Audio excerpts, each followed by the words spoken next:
I think should I be sitting? This is all the way off. Yeah, go ahead, put it over there. I'm just saying it's all off.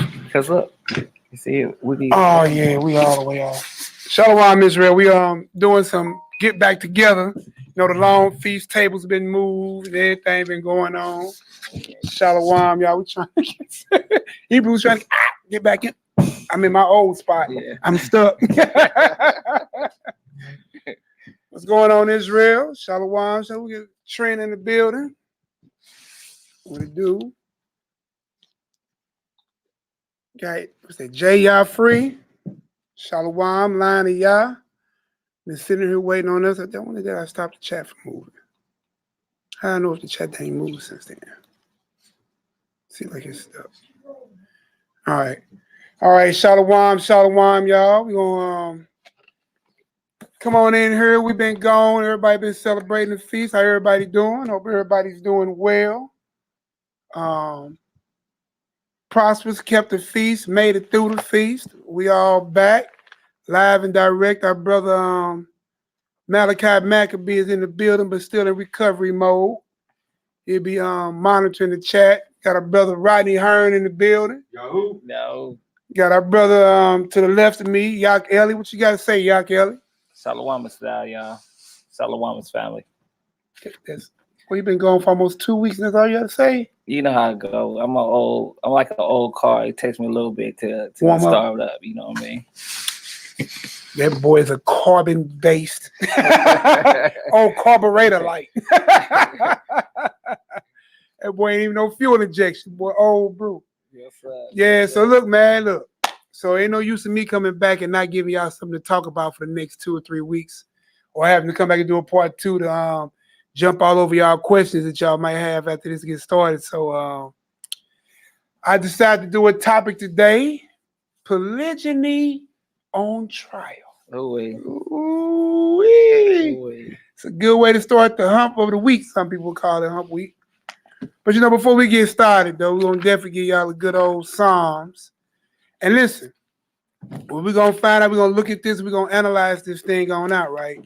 And listen, either you hate the Bible, because you don't have an issue with me. If we talk about a topic of polygyny, or we talk about a topic of monogamy, or we talk about any biblical topic that does not sit well with you, don't be mad at me. I'm just a messenger. That's all I am. Only thing you got to figure out, is it biblical? Can we prove it? And then the end result is, can you apply it to your life? That's what it comes down to. Are you willing to accept the word of God, or are you willing to deal in your feelings and figure out for yourself what it is? This thing is not moving. I see 34. All right, we got 34 people. I would love to try to shout some of y'all out, but my screen ain't moving just yet. Well, I'll try to lay slaughter to some of these names over here. Trina Smith, Shalom, my sister. YHWH free, Shalom, my brother, Shalom, shalom. Welcome back from the Feast of Tabernacles to all my brothers and all my sisters. Line of Yah, Shalom family. Honor and humility, yeah, I see you. Black Mac 1978. You still a youngster compared to me. Shalom, homie. Catch a chat. Oh, that's the sister that came through last feast day. Shalom, sister from the A. You know, what's up with my brother? I hope he's doing well. Who else? Watchman Boo. What is that? Boo collab. Oh, let me go on my Watchman Bo. You know what I'm talking about. Shalom, homie. How you doing, my brother? Ariella. Talking about Shalom, homie. Ariella. Shalom. Todd Telly. You made it home. This is one from Ohio. How you doing, my brother? Solomon McFadden in the building. What's Solomon McFadden? The Quan TORAH Israel. Yeah, you got the axe. You know what I'm saying? Handle your business. Shawty 19. Is that how you say it? Shawty? Shawty 19. Shalom, sister. If you don't have a big following, you know, on that Shawty 19, and you 20 now, get your name changed to Israelite. Elder Ben Israel. Shalom, my brother. Shalom. Welcome, family. Welcome. Welcome, welcome, welcome. You didn't even see Poppy and I saw Poppy myself. Well, you know, my screen stopped too. Look, see it? See you right there? Is you I ain't even moving no more. Yeah, you ain't even moving right there. Oh, no, now you is. Mine's be acting up too, man. You know what I'm saying? They watching. You know what I'm saying? Shalom to the feds. You know what I'm saying? We go. If any of you brothers, you know what I'm saying, listen. Go ahead and listen. All right, y'all. We're gonna take time to try to send this out to a few people. Going through, this whole week, and that last week and the week before, man, been a lot of talk. I don't know. Certain topics roll back around every now and then. A lot of camps or a lot of assemblies or a lot of people do not take stands in certain areas based off of scriptures, right? So we're called to go into the script, call it out for what it is, and then bring to light what it is that the scriptures have for us to have. A lot of us in here claim to be Israelites. So if we claim to be Israelites, then shouldn't we not adhere to the culture of Israel? Right? Because we didn't try living according to our European counterpart, to the fact where a lot of our people suffer from Stockholm syndrome, right? And from a lot of people, cognitive dissonance, because they don't know whether they're coming or going. You know what I'm saying? A lot of them suffering from PTSS, post-traumatic slave syndrome. You know what I'm saying? Untreated trauma. So a lot of people, the way to cure anything, right? And we even read this in the Willie Lynch letter, that the mind has a natural ability to repair itself if it can touch a piece of its original history. And that's what the scripture offers you, a piece of so-called black history into your ancestry, right? So you can go in there, pull yourself up out of there, and make what's in here on these pages pop off and come right into your life.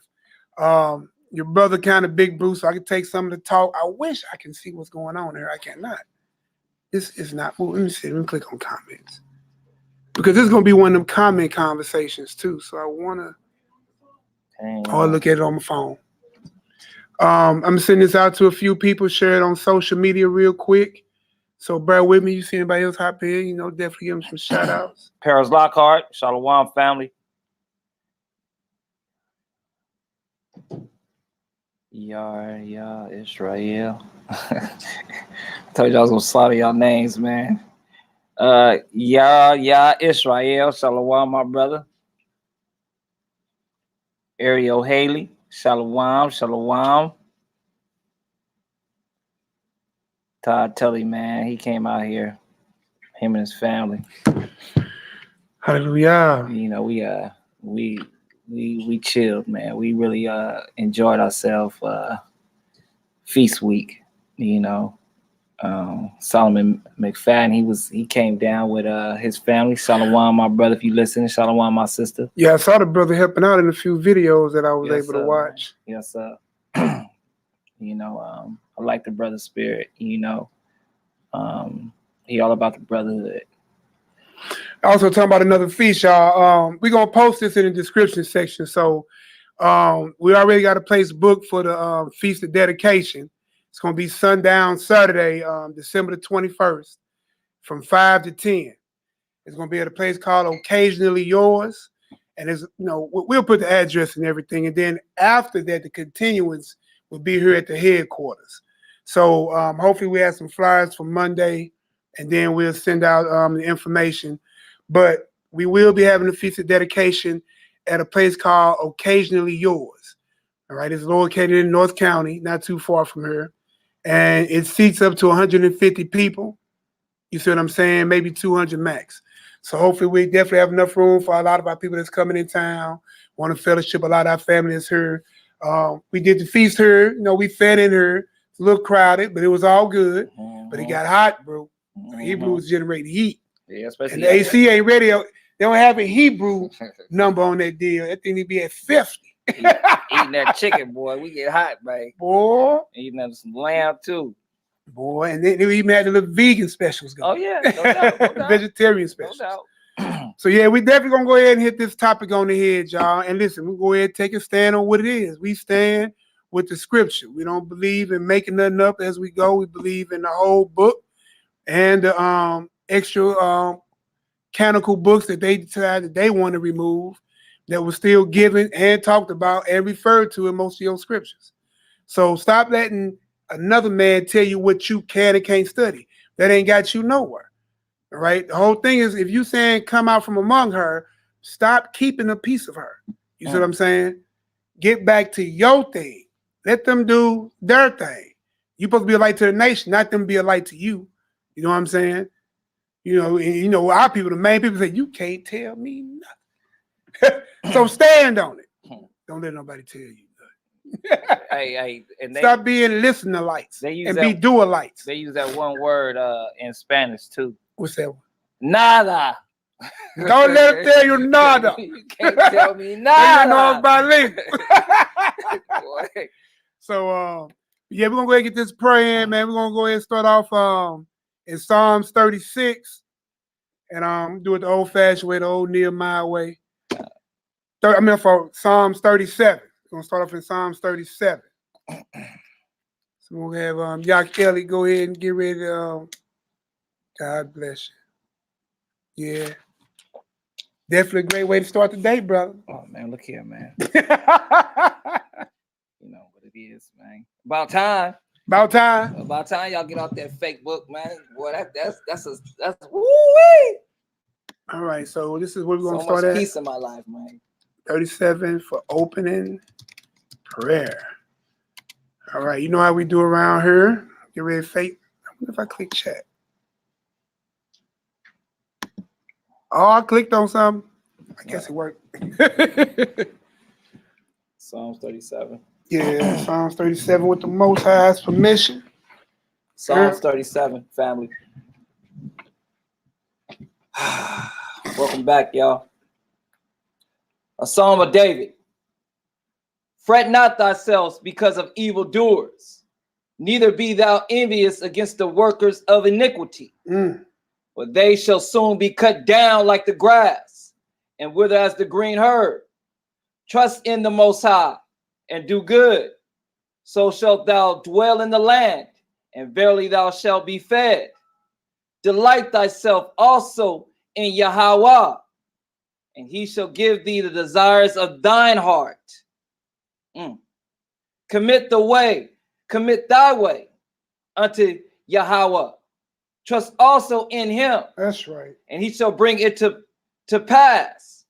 And he shall bring forth thy righteousness as the light, and thy judgment as the noonday.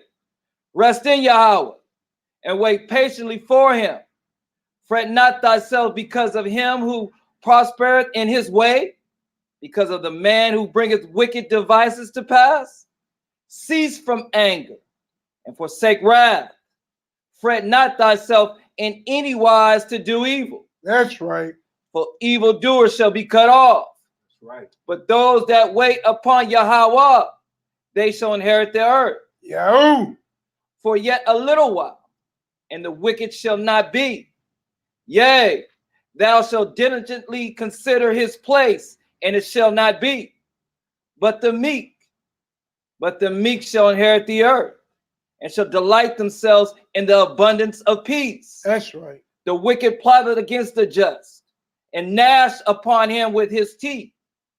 Yahweh shall laugh at him, for he seeth that his day is coming. The wicked have drawn out the sword, and have bent their bow, to cast down the poor and needy, and to slay such as be of upright conversations. Their sword shall enter into their own heart, and their bows shall be broken. A little that a righteous man hath is better than the riches of many wicked. Better than what? For the riches of many wicked. For the arms of the wicked shall be broken, but the Most High upholdeth the righteous. Yahweh knoweth the days of the upright, and their inheritance shall be forever. They shall not be ashamed in the evil time, and in the days of famine they shall be satisfied. But the wicked shall perish, and the enemies of Yahweh shall be as the fat of lambs. They shall consume into the smoke shall they consume away. The wicked borroweth, and pay not again. But the righteous showeth mercy and giveth. For such as be blessed of him shall inherit the earth. And they that be cursed of him shall be cut off. The steps of a good man are ordained by Yahweh, and he delighteth in his way. Though he fall, he shall not utterly cast down. For the Most High upholdeth him with his hand. That's right. I have been young, and now am old.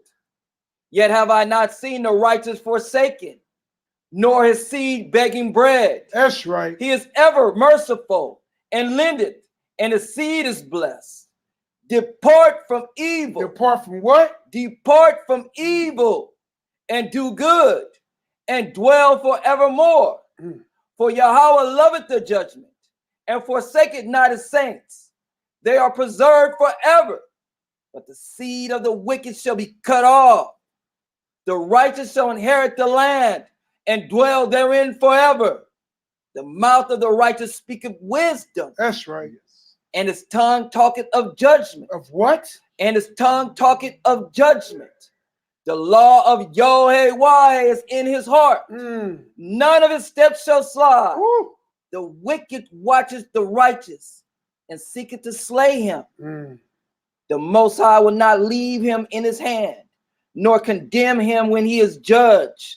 Wait on Yahweh, and keep his way. And do what? And keep his way. And do what? And keep his way. And keep his way. And he shall exalt thee to inherit the land. When the wicked are cut off, they shall see it. I have seen the wicked in great power, and spreading himself like a green bay tree. Yet he passed away, and lo, he was not. Yea, I sought him, but he could not be found.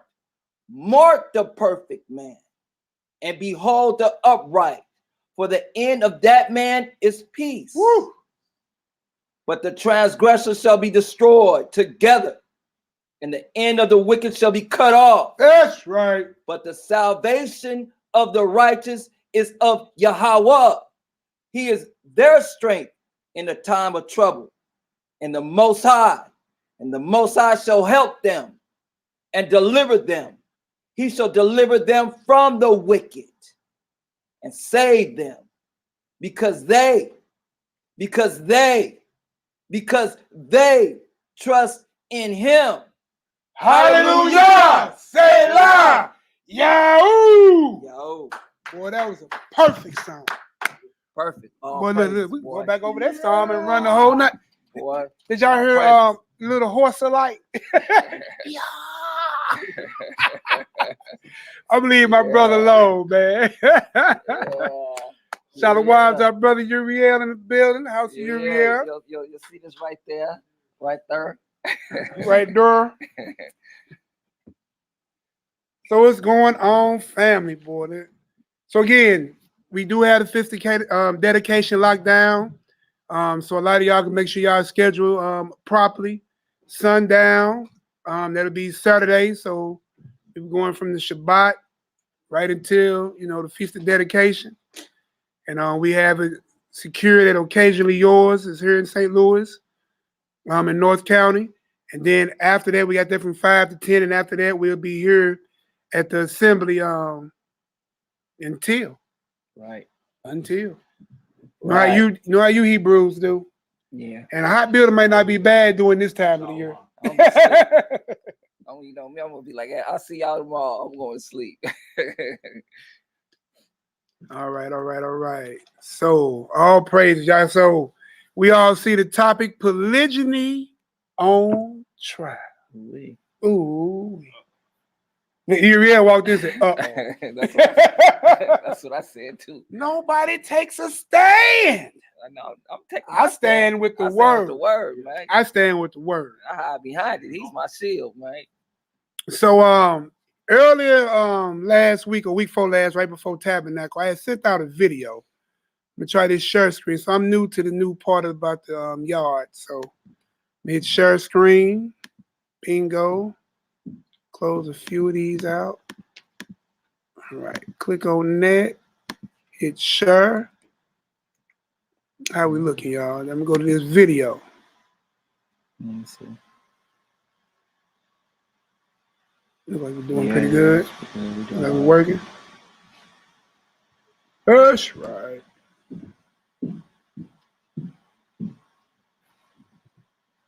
All right, so how we looking? We all here? Yeah. Tell me, let me get a 9 if we looking all right. They hear you. They hear you. Let's just get a 9 for the truth. You know, our systems and computers are all slow right now, so we're just trying to make sure everything all right. Don't look good. Go back to sharing. No, you all good. I'm sure. Oh yeah. Okay. Oh, got you. Go back. Yeah, I already know. At least I get to see Mally for a little bit. No, can't see me. Can't see me down there, but it's a little that bar. That bar. All right, they can hear us. All right. So this is the prelude to me telling y'all I was coming to do this class. You know what I'm saying? So by popular demand, go ahead and let NehemiYAH do the top. That's gonna make everybody upset and cringe in their seat and call a pastor and they deacon and they mother and they bishop. But they'll be all right because they look, none of them is above the Most High or His word. That's right. So let's go ahead and get this first video in. Biologically, sex is designed for one main purpose: procreation. Did y'all catch that? Sex by design was created for one main purpose, right? For creation. You were created and you were told in some of your first group of commandments, be fruitful and multiply. So you was charged to get it in and get her done. And do what? Replenish the earth. All right. Now I leave my brother Uriel and YHWH beautiful class. They did tell you what all that means to go through the replenishing of the earth. All right. But that was your sole purpose in the beginning. Outside of handling the animals and the planet, doing the will of God, eating of the fruit, just chilling, and reproduce. Right? Anything extra outside of your reproduction is what? Pleasure. Mm-hmm. That's why you see in the scriptures in them classes that I did about the abortions and about the Sabbath and about seeking your own pleasure. Yep. You look at a woman to receive her to have what? Pleasure with her. But the primary is creation. Right. All right. All right. And did you know that a man has full life and a woman only has half life? Yeah, man, what the world is you talking about now? Full life. What you think I mean by that? Is he talking about that a man's seed can produce?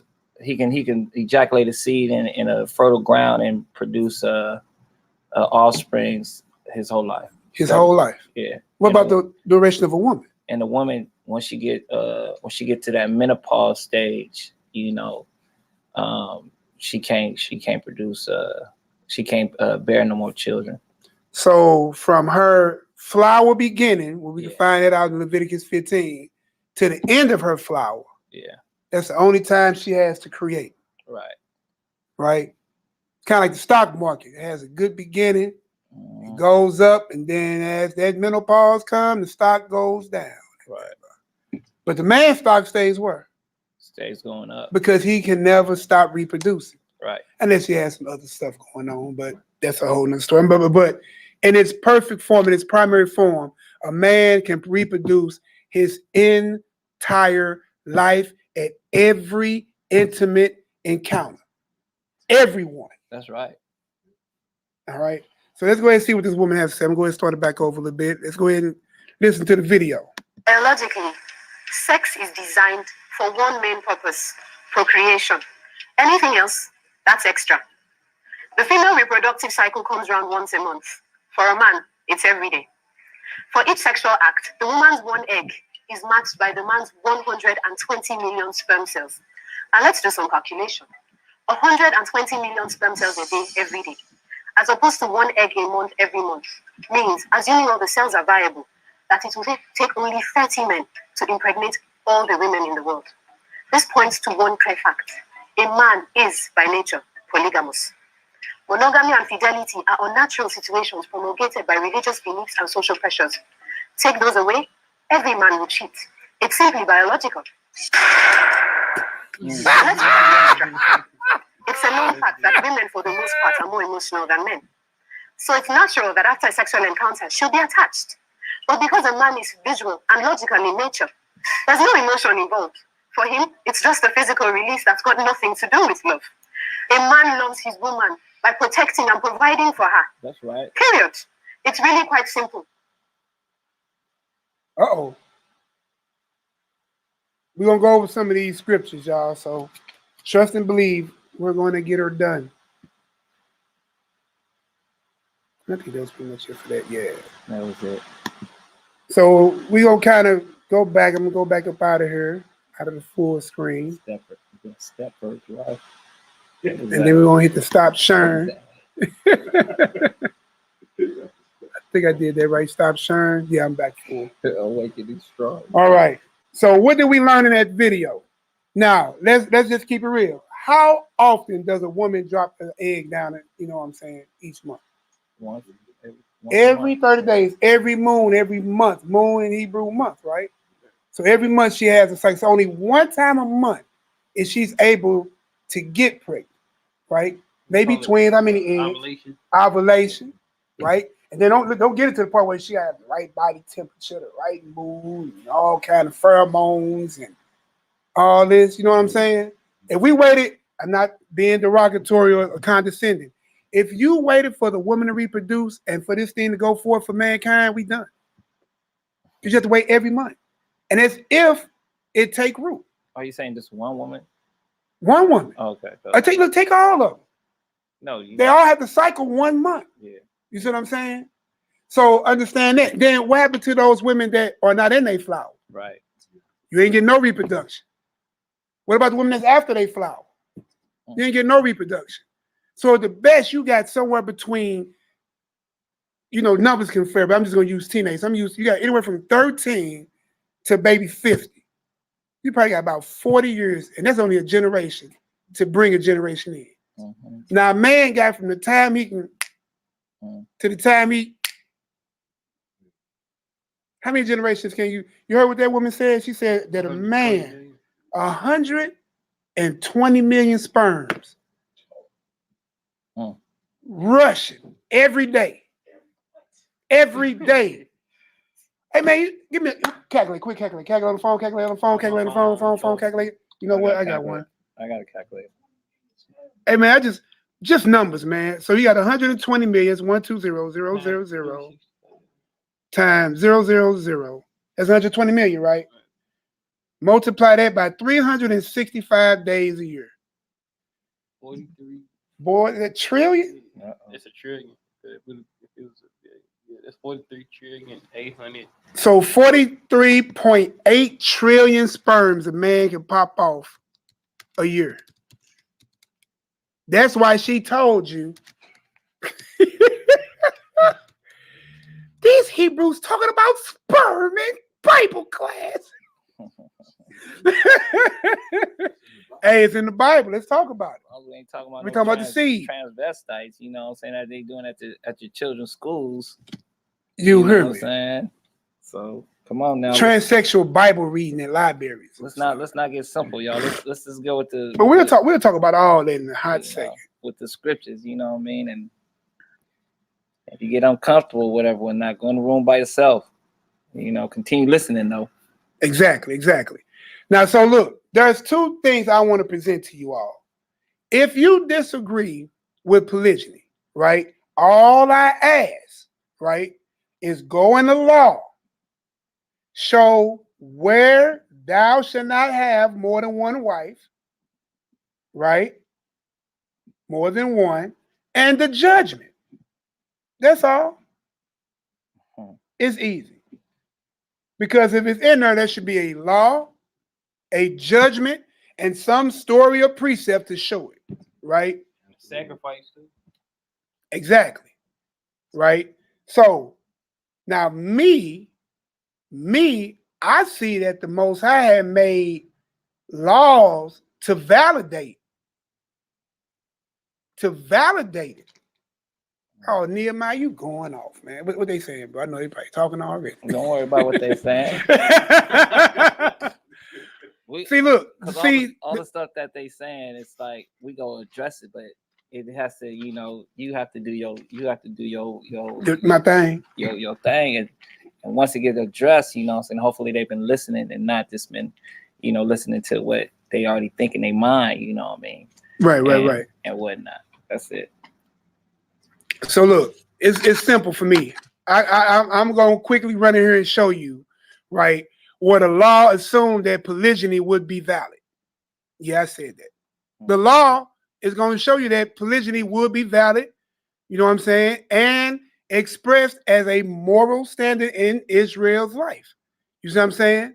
Because the man who wrote the law, right, where the Most High gave him the law to give to Israel, had more than one wife, right? Absolutely. What about Abraham? How many wives he had? 3, right? He had Hagar, Keturah, and Sarai, or Sarah, right?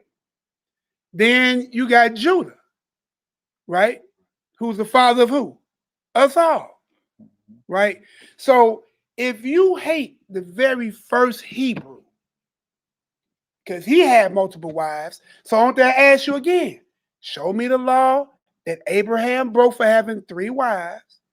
Show me the judgment the Most High rendered to him for those 3 wives, right? Same thing with who? Moses, the person who gave us the law, who wrote about Adam and Eve, right?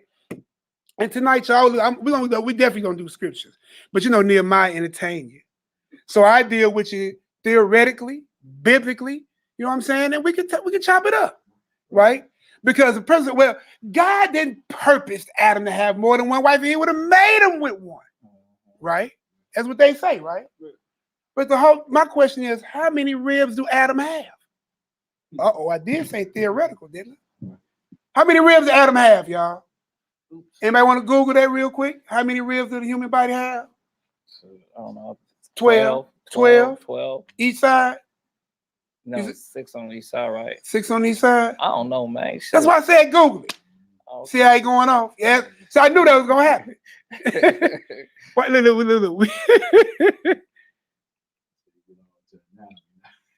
But look, but see, the whole thing is we'll look at it from a scientific, a theoretical, point of view.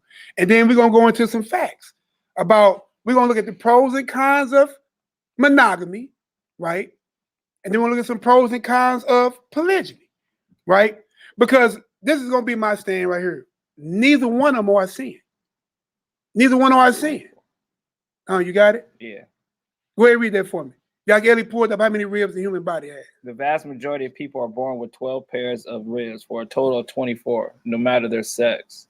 No matter their sex. The exception of this anatomy rule are people born with specific genetic anomalies. These can take the form of too many ribs.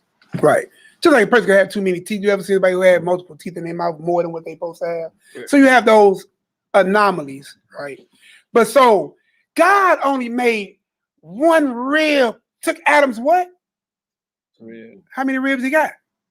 24. So couldn't Adam have how many wives? 24. I'm just going by that. I'm just going by just theoretically speaking, right? What about these first ribs that's by the sternum? These are called your true ribs. Mm. That's the first 7. Mm. I wonder how many wives they say you get in the kingdom in that book of Isaiah, right? Is that? Well, I'm just saying. I'm just theoretically speaking. You see what I'm saying? 7 is complete, ain't it? Right. I'm just saying. I'm just saying. So we can deal with all that. So that's a lot of issues that a lot of people have, is that he made one. But that did not mean he made a monogamous. Because we're going to go to the very first polygamist that we see in scriptures. Right? We're going to go to Lamech. You want to pull that? Yeah. We're going to go to Lamech, y'all. But I want to show you in the law real quick where they made provision. Because remember I said that the Most High had already validate polygyny according to the Bible. So give me Exodus 21. We're going to do Exodus chapter 21. Genesis 4. Yeah, you can give me that while you gonna do. I'm just showing my validity part real quick, and then we're gonna go to the very first polygynous marriage. So this is what we're gonna read first. I can't tell you if it's in there. It should be. Give me that Exodus 21, 9 through 11. Exodus chapter 21, verse 9. And if he have betrothed her unto his son, he shall deal with her after the manner of daughters. So you see that? So we dealing right there. Listen. Now, mind you, this is the book of Exodus. This is still not the written Torah. You got to keep timelines together, right? Now, this also can show you what happened with Tamar and Judah, right, in Genesis chapter 38. Because ain't that what he did? Judah had betrothed Tamar to marry his first son, right? Was wicked. Most High dropped him. Then he gave him Onan, right? Then what happened with Onan? Onan had that pull-out syndrome, spilling the seed. He wouldn't fulfill the oath of giving child to that, for your brother through his wife. But mind you, the written law wasn't even in the earth yet, but it was understood. Again, showing you many classes we always talk about that the law being in the earth. All right. So go ahead and read, bro. Verse 10. If he take him another wife, her food, her raiment, and her duty of marriage shall not diminish. Stop. Didn't I just say that the Most High made provision for polygyny already? Read that again. Verse 10 again. And if he take him another wife, her food, her raiment, and her duty of marriage shall not be diminished. So if he take him another wife, why would God tell the man with two wives, after he wrote about the story with one man and one wife, that by the time you get to the second book, if a man take two wives? Give me the layman story. Because even in Bereshit, we see it. And I'm going to ask you again. Now, Cain had received a mark from God for killing his brother, right?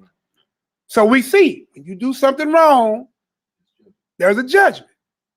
All I ask you, show me the judgment that God laid upon Lamech for taking two wives. You won't find it. Go ahead, read for us. Genesis chapter 4, verse 16. And Cain went out from the presence of the Most High and dwelt in a land of Nod on the east of Eden. And Cain knew his wife, and she conceived and bare Enoch, and he builded a city. He did what? And he builded a city. Oh, wait a minute. Brother, I just got a quick epiphany real quick. What so, is that? What verse was that again? Genesis chapter 4, verse 17. I'm going to mark that. Keep reading. I'm going to come back to 17. I'm going to come back. And he builded a city. So remember, Cain killed his brother, received the mark. He went east of Eden, right? And guess what he did? Knew his wife. So he was a monogamous, right? And this monogamous built the city. The son. That's what this monogamous did. What? I'm just saying, man. That's what he's a monogamite. He's a monogamite. He's a non-Hebrew monogamite. Hebrews ain't here yet. Time. Keep going, bro. And called the name of the city after the name of his son Enoch. All right. And Enoch was born Arad, and Arad begot Mehuliel. Mehuliel begot Methusiel, and Methusiel begot Lamech. Verse 19. Verse 19, y'all pay attention. Because people say, well, this wicked man, right? This wicked man had two wives, and we're supposed to base all our culture off what the wicked man did? We're supposed to base our culture off this wicked man. My whole thing is this. That wicked man built the city.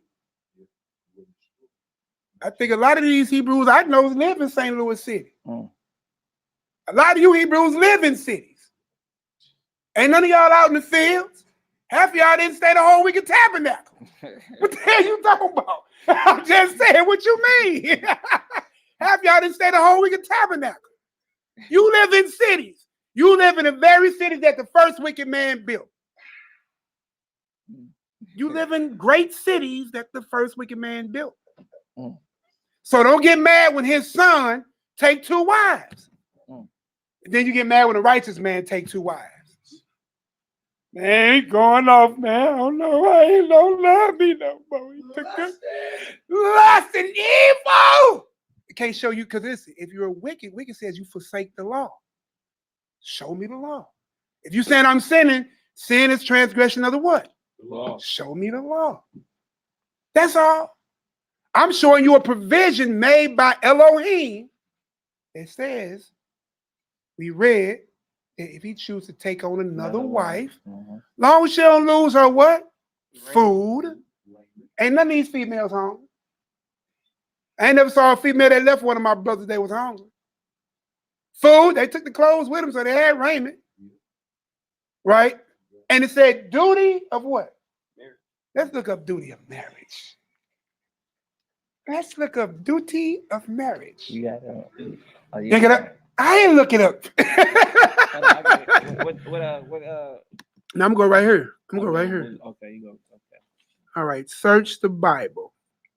All right, y'all, you got to deal with your brother. This is my first time on it since we got this system here. So, you're gonna do a Bible. What is that? Who was in Oh, that's right. I need to go back to share screen. I'm going back. Share screen. Click screen. Share screen. And what was it? The Exodus 21. All right, so bing. In verse 10.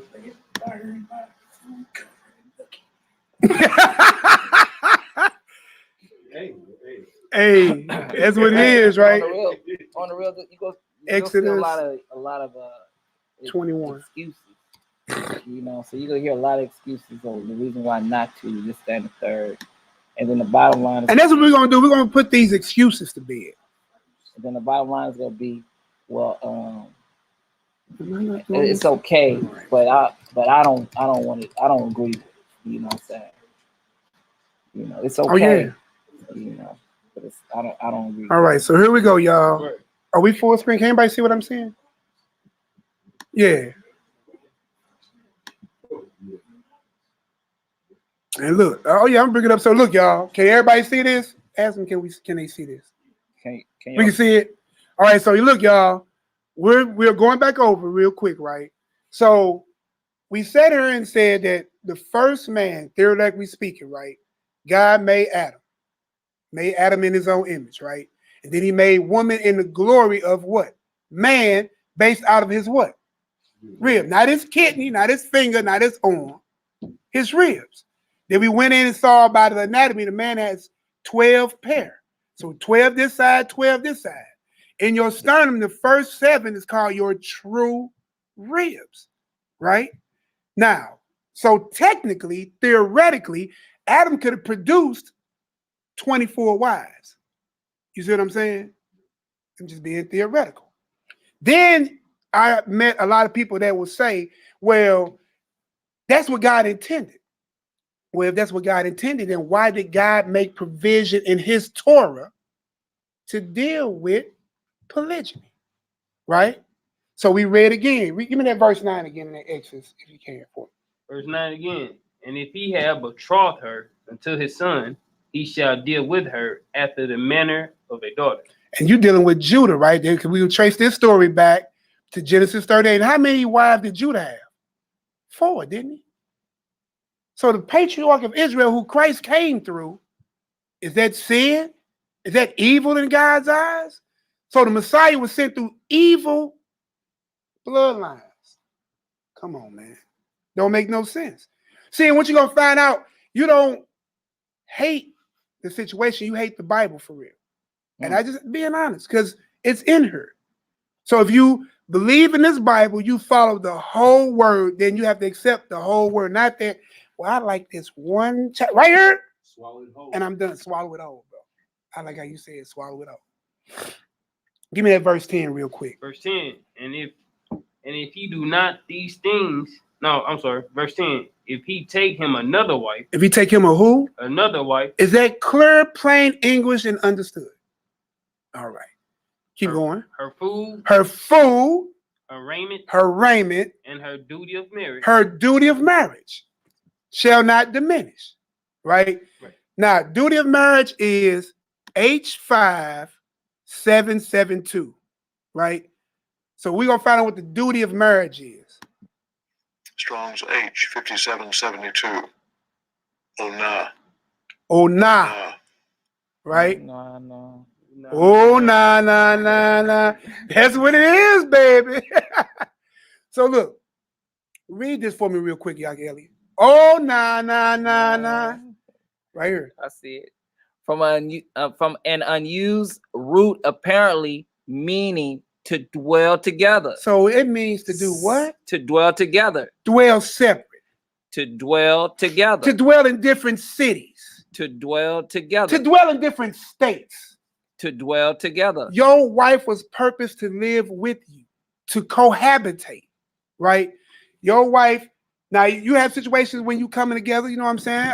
I understand, you know, that you met somebody, whatever, but the mission is to do what? Come together. Come together, cohabitate, right? You're one flesh. I mean, a lot of us brag about our girth, but ain't nobody riding city blocks. I'm just throwing that out there.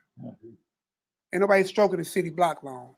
We ain't that good. All right, we Israel, we ain't that good though. Read the next part. Sexually, cohabitation. There I go again. Duty of marriage. That's the duty of. Anybody got a Zondervan Bible Dictionary? Do we got one in here? Oh, we don't. No. But the Zondervan Bible Dictionary will reflect that same thing. Look up the word marriage in the Zondervan Bible Dictionary. You'll get the same definition. Marriage is the union becoming one flesh, and is constantly what's the word? Nourished through sex. You see what I'm saying?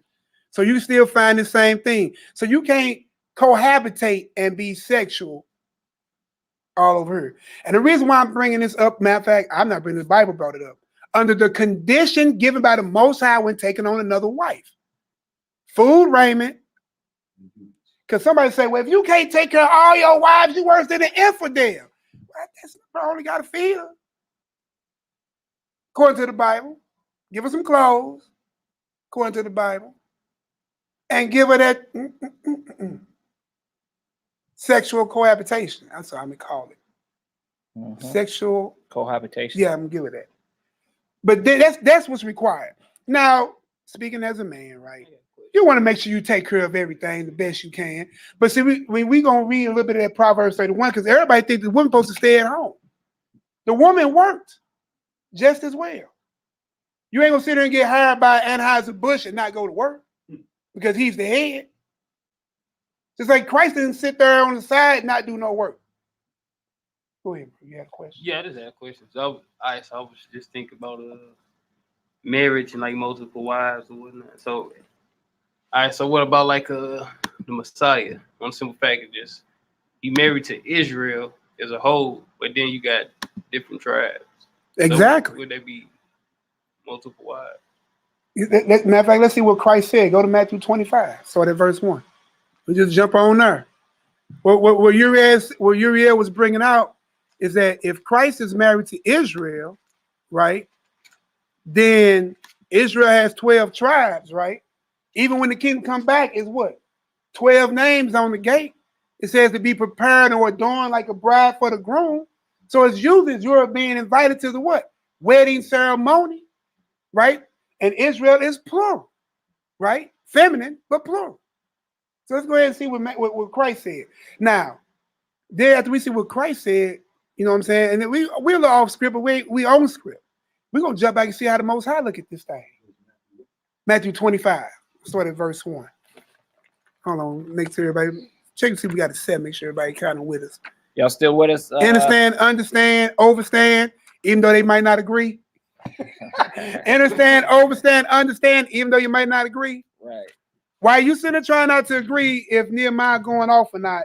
Find us the law and the judgment. Because look, I can go to homosexuality, right? Leviticus 18 and 22, show you, if we talking about sex, right? We're talking about marriage and sexual cohabitation, right? I can go to Leviticus 18 and 22 and show you that a man should not lay with a man as he do with a woman. And that's punishable by death. 6:9 through 11. Then we can go to Romans, right? 1:26 through 32, right? He gave them over to vile affections, right? And if they fell into that, right, that they are worthy, this Christ in the New Testament, they're worthy of death. Even those who are cool with it. You ain't supposed to be cool with that. You see what I'm saying? And we're going to look up that 1 Timothy too, right? Because people say, well, what about, that's it, man. It ain't the New Testament there. It's clearly, we're going to look up that 1 Timothy 1 and 8. And we'll see that defile themselves with mankind. That's homosexuality. So go ahead and see what Christ had to say. Let's see what our Lord and Savior had to say.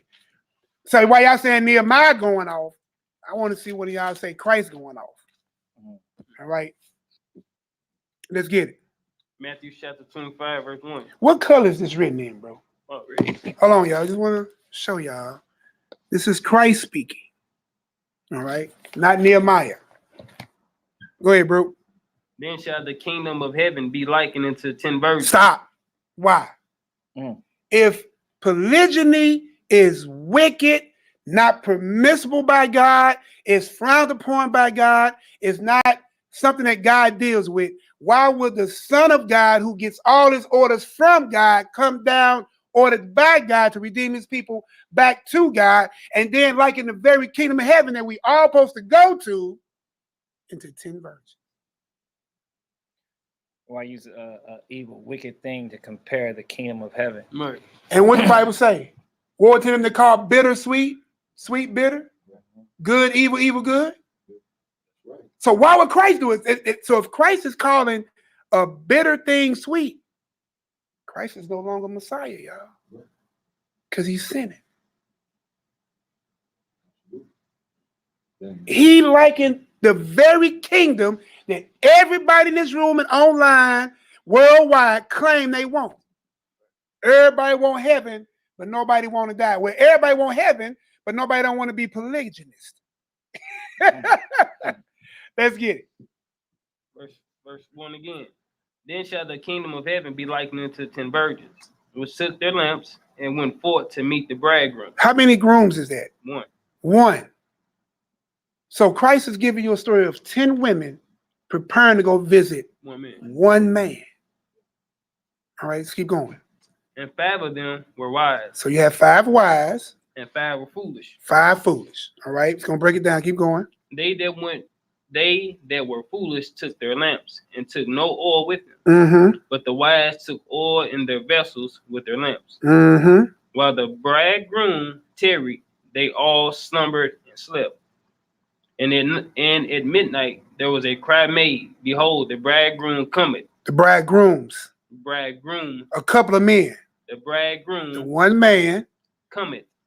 Go ye out to meet him. And notice it said him, not them. Meet him. Oh, great. You say, caught that? To go meet him, not them. We got it. My brother. Rodney got it. Verse 7. Then all those virgins arose. How many virgins? All those virgins. All those virgins arose and trimmed their lamps. And the foolish said unto the wise, give us of your oil, for our lamps are gone out.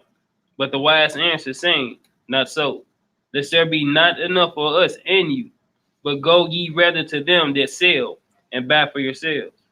And while they went to buy, the bridegroom came, and they that were ready went in with him. With who? With him. With who? With him to the marriage, and the door was shut. Ooh-wee. Boy. I ask you again, if you have an issue with polygyny, you should be in trouble with yourself right now, because Christ didn't have an issue with it. To the fact that the very thing that you trying to live your life to obtain, I'm gonna tell you how joyous that would be. How many of us as men would be happy to walk into a room and shut the door with 5 women? See, look at the smile on these Hebrews' faces, boy. The smile on these Hebrews' faces, brother. You see what I'm saying? And look, you didn't see these women in there tripping and arguing about what? Oh, no, look, sister, go get your thing together. We ain't saying you can't come or don't come, but we ain't gonna short ourselves. Go get your thing together. You know what I'm saying? Come on back. Hopefully you beat him before he get her. You see what I'm saying? But that's just what it is. So let's see if the father of our Messiah kind of had the same understanding in the Old Testament. How about that? Sound like a thing to do? Let's go over here to Jeremiah 3. It's not even hard. We'll hit Jeremiah chapter 3 and 14 real quick. What you see, bro? You in there. Kelly is my hall monitor, but he ain't telling me what's going on in the hallway. It's going down. You know our people, man. Our people could be so simple at times, man. You know what I mean? Tell me some of the stuff that we just gonna hit. I'm not gonna mention it, you know what I'm saying, none of the stuff that said. I'm just letting you know it's like our people can be simple at times and really I hate this ain't moving. And really truly, you know, with a sensitive topic, I guess you can say about this because emotions are involved with it, you know. Be aware that people are simple. You know what I'm saying? Be aware of that. Make it catch up. Cause it's not even a line. I think you just keep talking about it. Oh, okay. So are we playing catch up? Uh-oh. Yeah, you playing catch up now. All right, so look, let's go ahead and hit this Jeremiah 3, right? Jeremiah 3 and 14. And we're gonna see if the father has the same type of mind that his son had, right? And we're gonna see if we can make this make sense. So let's go ahead and read that. Yes, yeah, you good. You going on the I'm gonna type it in here. Okay. Jeremiah 3 and 14. All right. Okay. Jeremiah chapter 3, verse 14.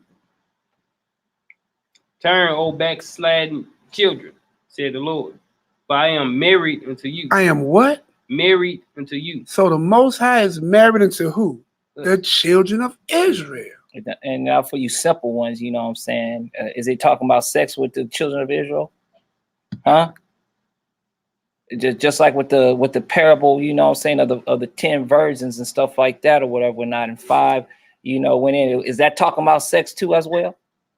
Stop being so simple, y'all. You know what I mean? It's too late in the game, you know what I'm saying, for us to start acting ignorant, you know, and simple, you know, on a topic and discussion that is about our culture. Our culture. And it's about a choice, you know what I'm saying, for yeah, no doubt, you know what I'm saying, brother. You know, and it's about a culture, you know what I'm saying, that the Most High allowed us to have, which is in the law. We ain't saying all y'all women's, you know what I'm saying, is even ready, you know what I'm saying, for polygyny, or even some of the brothers, you know what I'm saying, that are in polygynous relationship. We're not saying that, you know, but use wisdom, you know what I'm saying, in whatever you do. You know, and we're just trying to bring out, you know what I'm saying, certain scriptures to touch on it, the fact of what you said in the beginning. Look, are y'all a part of the of this culture, or y'all part of our culture? What culture are y'all a part of? Because listen, monogamy has not worked out for you all. You hear me? It's a heathenistic culture, bro. It's a European culture. Most Afrocentric cultures, even active to this very day, are polygynous. What about you black people understood that you other black people done lost somewhere along the way? You see what I'm saying? The Hebrew culture contains polygyny and monogamy in it, right? And neither one were called a sin. But polygyny is the one talked about the most. And monogamy ain't did you no good. No good. The first couple in creation was monogamous. And ain't none of you niggas in the garden no more. Yeah. You all out the garden. Every one of us die. Every one of us grow old. All of us grow sick. All because of the monogamous relationship in the beginning. Then you hate because I heard, oh, well, you want us to follow the culture of the wicked man, but don't the scriptures teach you that that the man should not suffer the sins of the father, nor the father suffer the sins of the son? Ain't that Torah? So why y'all tripping off of Lamech as if he the one who killed Cain? I mean, as he was Cain to kill Abel. You just made Lamech evil just because his father was evil. But it's funny, it couldn't be too evil because you can read about Lamech in more detail in the book of Jasher in chapter 2. Talks all about Cain's children. So if you want to do more study and see more detail about Cain's life, even when Cain get killed and dies, right? So if a son can't suffer the sins of the father, then why are you sitting here trying to make Lamech polygynous relationship wicked just because Cain was wicked? You bearing false witness, you going off. You have no leg to stand on with that, right? It's just what it is. So what was that again? We was just reading that what? Yeah, Jeremiah chapter 3. So read that 3:14 again. Jeremiah chapter 3, verse 14 again. Turn, O backsliding children, said the Lord, for I am married unto you. I am married unto you. And I will take you one of a city. One of a city. And two of a family. Two of a family. And I will bring you to Zion. Have he made this vow or decree with any other nation outside of Israel? No. Well, he says he's only taking one, then he's taking two. Well, I can play with that and say he's dealing with polygyny, right? Give me Ezekiel 23, 1-6. We'll see it. Right? Because you got to remember, during these times, remember, keep your timelines together. Was Israel split? He's talking to Israel. How many kingdoms of Israel were there? 2, right? Oh, yeah. I'm not making this up, right? So if he's gathering Israel back, even at this point, you can see he's still gathering 2 people that he was married to back to one thing, right? One flesh. Uh-oh. Or one olive tree is what they call it, right? So let's get that Ezekiel 23, 1-6. Ezekiel 23. Say, I sound like CeeLo. What you talking about? I've definitely heard that before. I don't even know how CeeLo sounds. That's a killer part. You don't know how to see what sound? Man, I don't. That sound Ezekiel like 23. well, it's confirmation. You sound like Ezekiel chapter 23, verse 1. we'll read 1-6. The word of the Most High came again unto me, saying. So who's speaking? The Most High. Unto who? Ezekiel. All right. Son of man, there were 2 women, Uh-oh. the daughters of one mother, Uh-oh. and they committed whoredoms in Egypt. Whoa. The Most High is married to a people, right? They all come from one mother, right? And they committed whoredoms in Egypt. Who do you think the Most High is talking about? He's talking about Israel. He's talking about Israel. 12 tribes. Listen. I'm gonna make this. I know I do a little Q&A. I'm gonna keep it real simple, y'all. I would not try to over trick you. This Bible's written for Israel, by Israel, to Israel, about its origins, its rise, its fall, and its soon coming redemption. So if I'm saying who the Most High is talking about, the answer will definitely probably always be Israel. Who he was married to? Israel. Who he's going to redeem? Israel. Who he's going to gather? Israel. Who is salvation for? Us alone. That's, Israel. there it is. Who did Christ come for? Us alone. That's it. His holy nation. There it go. His set apart people. Just what it is. Kodesh. But I want you, God. I just want people to see that he dealt with us and he looked at us even in the plural sense. So we already see that Christ likened, right? The kingdom of heaven, and this is the Son of God, to a polygynous mindset, right? 10, 5 foolish, 5 wise, 5 went in, doors shut. 1 bridegroom. Now we dealing with one God, one man, or one Elohim, one head. Now he's dealing with a people he's married to, right? Taking 1 from her and 2 from her, right? Now 1 and 2 means 3. But I'm just going here and let this explain itself, because Jeremiah was doing a certain time when Israel was what? And Ezekiel was dealing with a certain time when Israel was what? So now he's dealing with, but don't believe me, This will tell it. Ezekiel chapter 23, verse 3. All right. And they committed whoredoms in Mizraim. They committed whoredoms in their youth. There were their breasts pressed, and there they bruised the tits of their virginity. And the names of them were Allah, the elder, Aholah, the elder, and Aholabah, her sister. So these are two women, right? The Most High is telling the Son of Man that he was dealing with two women. You don't see it yet? Let's keep reading. And they no, right here. And Holah, and the names of them were Aholah, the elder, and Aholibah, her sister. And they were mine.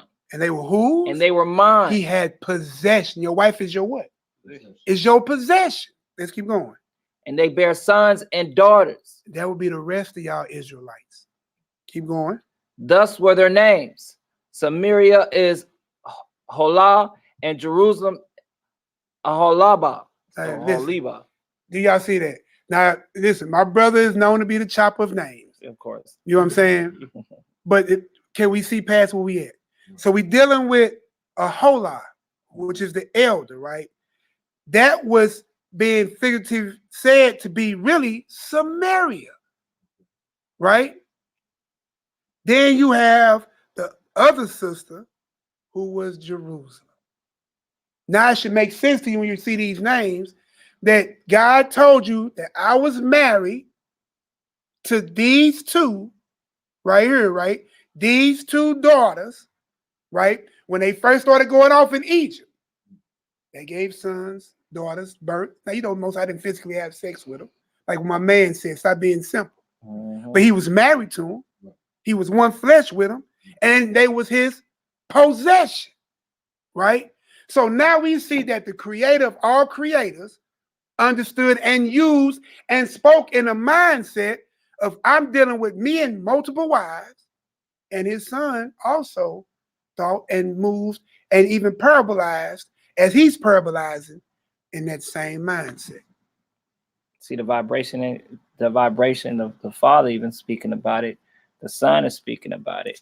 You know the Son will speak about it. The Father speaks about it. Yeah, he talking the same language, and we being Christ followers, you know what I'm saying, followers of Christ, of course we have to speak about it, you know, and we have the pleasure, you know, in the orders from our Father to say that we can do it.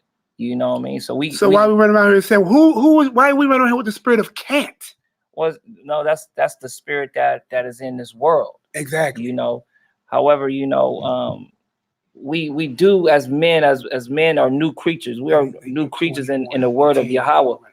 And we understand, you know, the pros and cons of being in a polygynous relationship. You know, all right, we don't hit that. Some of us, you know, need to be priests before we be kings to these women. My brother, absolutely. So, absolutely. You know, a lot of us, you know, rush into certain things and then we backpedaling. Oh, humper lights. So you running there too quick, huh? Yeah. So run up enema lights. Then we backpedal. You know what I'm saying? And then you have these women that are already, you know, didn't have a father figure, and then been touched by their uncle or their cousins and stuff like that. And now they done had multiple men and stuff. And now these women are waking up. Y'all keep calling it right yesterday. Was it yesterday, last night, about the second awakening? You know, they get awakened, you know, and then they get used by wicked men who have a Bible in one hand and a contraceptive in another. Oh, you know what I'm saying? So you telling me the men of the Lord using rubbers? Man, look here, they was doing wickedness in the Bible. But it was pulling out. They sure was pulling out. Priests, you know what I'm saying, was having, you know, they way with women. So men are gonna do that, you know. However, the Most High gave us all, what is that? The spirit of discernment. You know, be friends first. You know what I mean? Be a brother to that daughter. Be a court her to first. that brother. Court her first. Yeah. Know what color she like first, huh?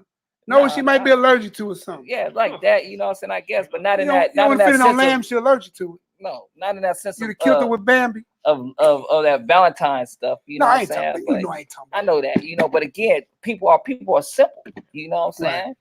saying? And to be honest with you, this is a very touchy subject, you know, for our people, man. You know. Look, I just want y'all to see and understand that God thought in this manner when he talked about dealing with his people. His Yes, son thought in this manner. That too alone, we should be done with this whole topic and be done. If you claim you believe this, you claim you follow this, you claim you are a child of Israel written about in this, you really ain't got no ground to stand on hating polygyny. Right. Right? But we're gonna hit some more sensitive issues areas, right? So I'm gonna have him. You got something? That was it. All right. And I love to play the harlot when she was mine. No, I got to read verse 5, right? Oh, you ain't got to. I mean, they got the gist of it. Okay, You want to read it? Go ahead. I'm done. The whole gist of me was going to that Ezekiel 23, 1-6, and that Jeremiah 3 and 4, is to give you the same mindset that Christ also had, which he receives that mindset from his Father, that is not wicked of the Elohim or the son of Elohim to look at Israel from a polygynist point of view or perspective or understanding. The whole end game is us being made to be the brides, ready and adorned for our King. Right. The whole Bible speaks in this manner. And at the end of the day, what my brother Uriel was saying, plain as day, there is 12 tribes, 12 different women. You see what I'm saying? And even in the end game, a man gets to 7. You see what I'm saying? True ribs, 7. You see what I'm saying? You can't get around it. The Most High made provision. So we're going to read this provision. I forgot to read the other one. So give me that one again. Exodus 21 and 10 for the meat. Oh, Exodus. Yeah, Exodus 21 and 10. And then you give me Deuteronomy 21. We're going to read 15 through 17. And then we're going to go and hit some of the places they like to run. You know what I'm saying? When they try to, you know, deal with the situation about this is why you can't do it. You know what I'm saying? So we showing how the Most High shows and speaks in this manner. Christ speaks in this manner. Then you try to blame Lamech, say they want to follow the example of the wicked man. But then you anti-Torah and you bearing false witness, because just because his father was wicked don't make him wicked. Because the father and son can't bear each other's sin. And then if your daddy, you know what I'm saying, wasn't in the truth, does that make you wicked then too? Hey. You know what I'm saying? Hey, look. You know how your grandfather was, you know, in a crap house, you know what I'm saying? Having this way with little boys, does that make you wicked now? Should you be punished because he was punished for You dealing know, with little boys? Regardless of being punishment, just to be even called wicked, does that make you wicked? No. You know what I'm saying? With you know, your I ain't daddy, gonna agree with that. because people gonna say, well, you know, the third commandment, you know what I'm saying, down to the third or fourth generation and stuff like that or whatever. Not. Yeah, judgment will come down on third or fourth generation, but you know, just because your daddy was wicked doesn't make you a wicked person, man. Well, look, using the premise that YHWH says, look, let's even look at that for her. I deal with you theoretical. Well, listen, how many generations are we here in America? You heard 400 years. How many generations? You passed the third and fourth now.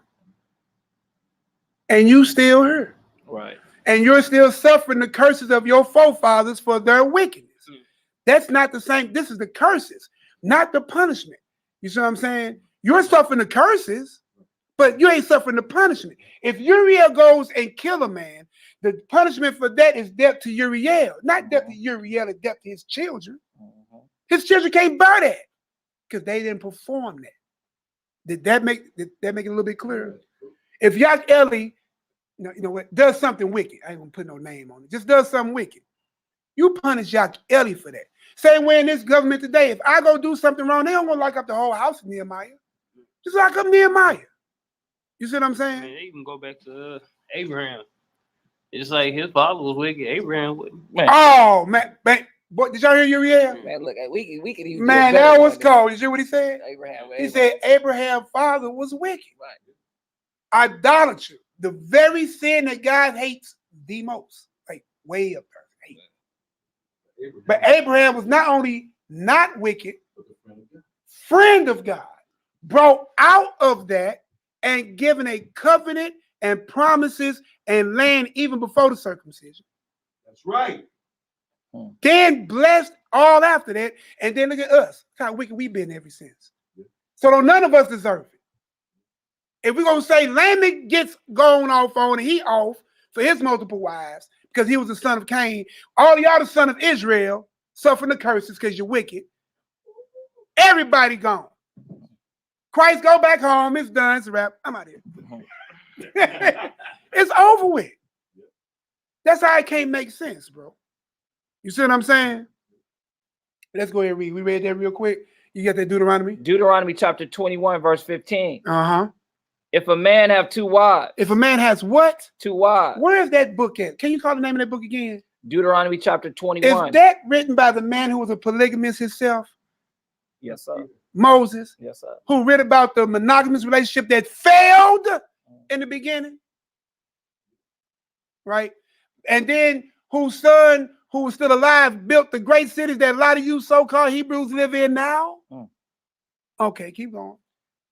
One beloved and another hated, and they have borne him children. So now we see that the Most High did what I said earlier, made provisions in the law to deal with polygyny. If he made provisions in the law to deal with polygyny, polygyny cannot be wrong. Because we could go, give me what was something about that? Leviticus 18? Give me Leviticus 18:22. We'll show you if God wants you to know that a sexual sin is wrong or if something is wrong, he's gonna tell you it's wrong. Leviticus 18, and then one of y'all give me Leviticus 20 and 13. When God wants you to know it, you're gonna know it.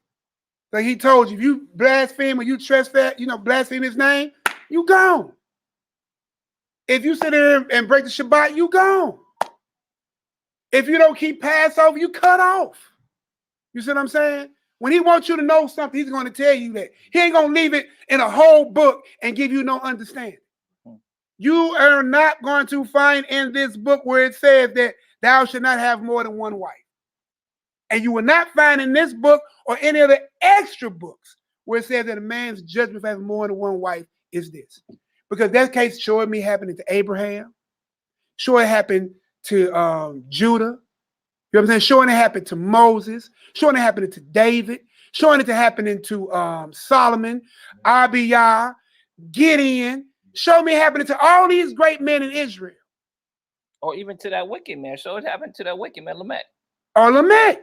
They call him wicked. Yeah, and if he was wicked, you know what I'm saying? Show what happened to Lamech. At least show surely Lamech should be judged. You know what I'm saying?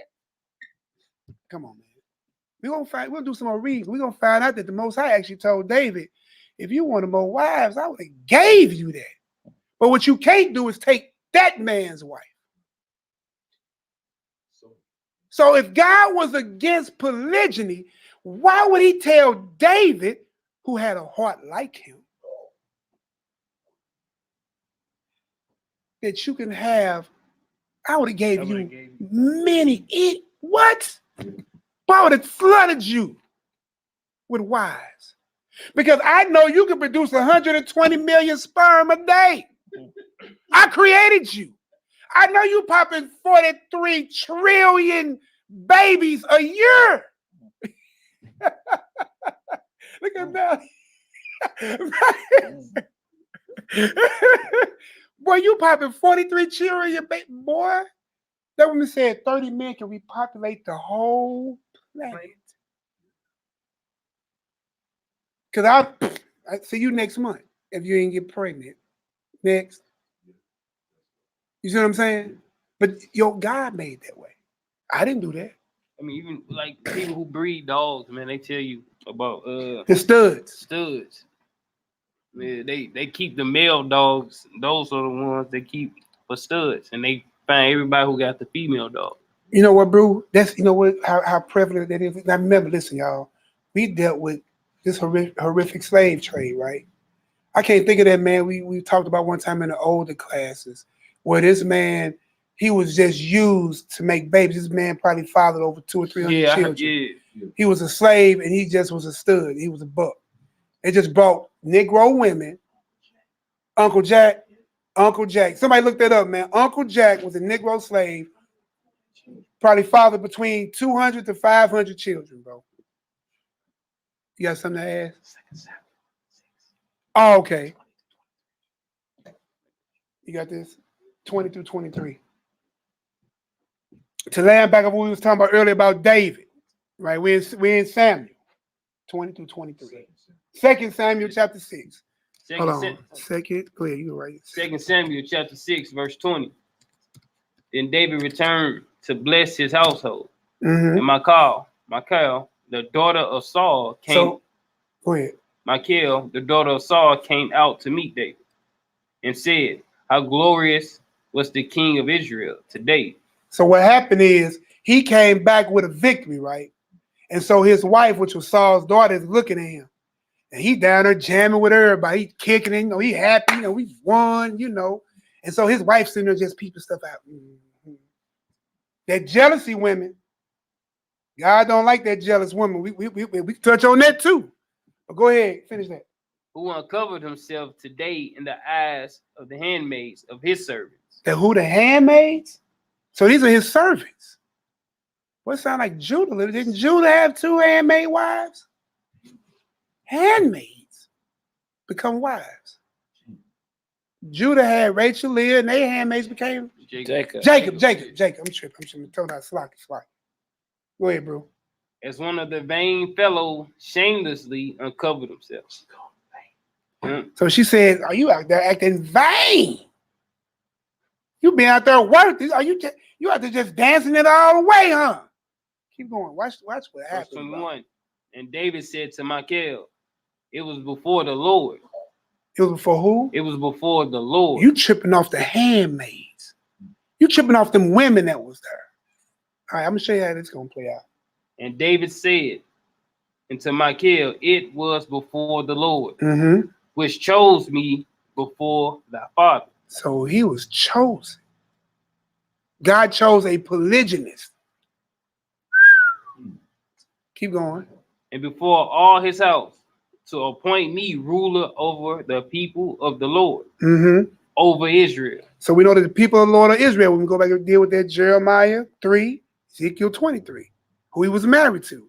And we see that those 2 kingdoms, right?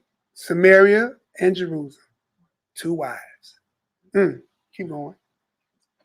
Therefore I will play before the Lord, and I will yet be more vile than thus. So since you tripping, since you want to be jealous and tripping off me dancing in front of handmaids, but what I'm doing is for the Lord. So this, I'm talking a little mess.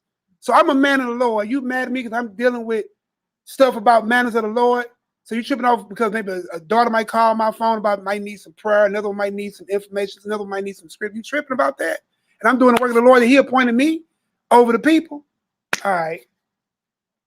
And will be base in my own sight. So I'm gonna go very base. I'm gonna go. You know what? I'm gonna be more vile than this. I'm gonna be more vile than you. You tripping? You effing up? I'm finna go loaded, but still not against the law. Just against her feelings. Just against her feelings. You know what I'm saying? That was good. And of the maidservants which thou hast spoken of. Those women, because I wasn't doing it for them, but those women. Go ahead. Of them shall I be had in honor. So he said, of those women, I'm gonna be made had in honor. I'm gonna have them in honor. You hear me? He gonna go humble him some handmaids. Keep reading though. Verse 23. Therefore, Michal, the daughter of Saul, had no child until the day of her death. So the Lord shut the womb up. She produced no children. Right. And what the brother said in the audience, right? My horse-like brother. my large and light brother. Is that our women have to stop being jealous of the women, bro. Right? We have to stop that. We really got to stop that. Because the whole thing is this, listen, it was built this way. And we see what happens when jealousy happens, right? Instead of you moving as one family, you moving separate. So remember Israel doing most of those times when they was in different kingdoms was warring and killing each other while falling further and further away from our Elohim, right? So we got that. So then give me that Leviticus. Did we do that Leviticus 18? Oh, no. And then somebody give me Leviticus 20 and 13. Because we'll see when the Most High wants you to know that something is a sexual sin or sexually immoral. If you're saying that polygyny, having sex with more than one woman, is sexually immoral or not permissive by the Most High, which ain't nobody proved yet. Anybody put a scripture there where it's illegal to have more than one wife? Nah. The only thing they probably would say is Adam only had one wife, and that was in the beginning. So in the beginning was not so well. In the beginning, we lost the kingdom beyond that. No doubt. But in the beginning, what I'm saying, we wasn't eating meat. But why you telling me all this? You smacking on some chicken wings right now. You know what I'm saying? So in the beginning, when you eating meat, huh? Yeah. So you was on some natural juices and berries. Yeah, and then also too, more than one wife came before we was permitted to eat meat. You know what I'm saying? He had to tell us that, okay, you can eat this meat, you can eat that meat. But he didn't have to tell us, you know what I'm saying, you can have more than one wife. He didn't have to tell us that. It was already, you know what I'm saying, established already. You know what I'm saying? So it's like, come on now, be for real. Exactly. You know, it wasn't so in the beginning. You know, we wasn't supposed to, okay, when they put that brontosaurus burger down that you eating right now. Because you know what he's saying? Because in the beginning, you weren't supposed to eat meat. Right? But now here it is, you eating meat. You see what I'm saying? Just like in the beginning, it wasn't the multiple wives, but you can have it now. You see what I'm saying? And especially when he made a provision for it. I mean, it was already ordained. What are you going to do? What are you going to do? Right? You know what I'm saying? Because listen, I'm going to tell you another thing too. And again, I'll be theoretical with you. Then we're going to get some more scripts, right? If you are a serial monogamist, right? A person that goes around and have boyfriend, girlfriend, what you think you're doing? You're a polygynist anyway. You know what I'm saying? Like introspectual. You see what I'm saying? You're doing the same thing. You're one man who has a flavor for a lot of different women. Oh, You're doing the same thing. Oh, wait. What about the cheater? The man who goes with his woman. And then his woman, he answered his phone. He didn't come home last night. He was on vacation. Oh. And then soon as she find out, you was with that bee. And then you be like, I can't help myself. It's built in him. You see what I'm saying? And then when you catch him, guess what happens? This is the part I think that love me. This is what they say in probably 90% of cases. Well, if you wanted another bee, all you had to do was what? Say so. What? I tell you, I wanted another. Now I'm gonna tell you then. Then, even if that ain't said, you get mad at me, you take him back, and he do it again, and you take him back again. Or if you're a monogamous, continue to be married over and over. How many people have more than one wife and a divorce? 2 wives and a divorce. 3 wives. And I'm talking about the legal in America way. Don't get into how the Most High really look at this marriage thing. You probably have been married and divorced, boy. man, for the wrong reasons too.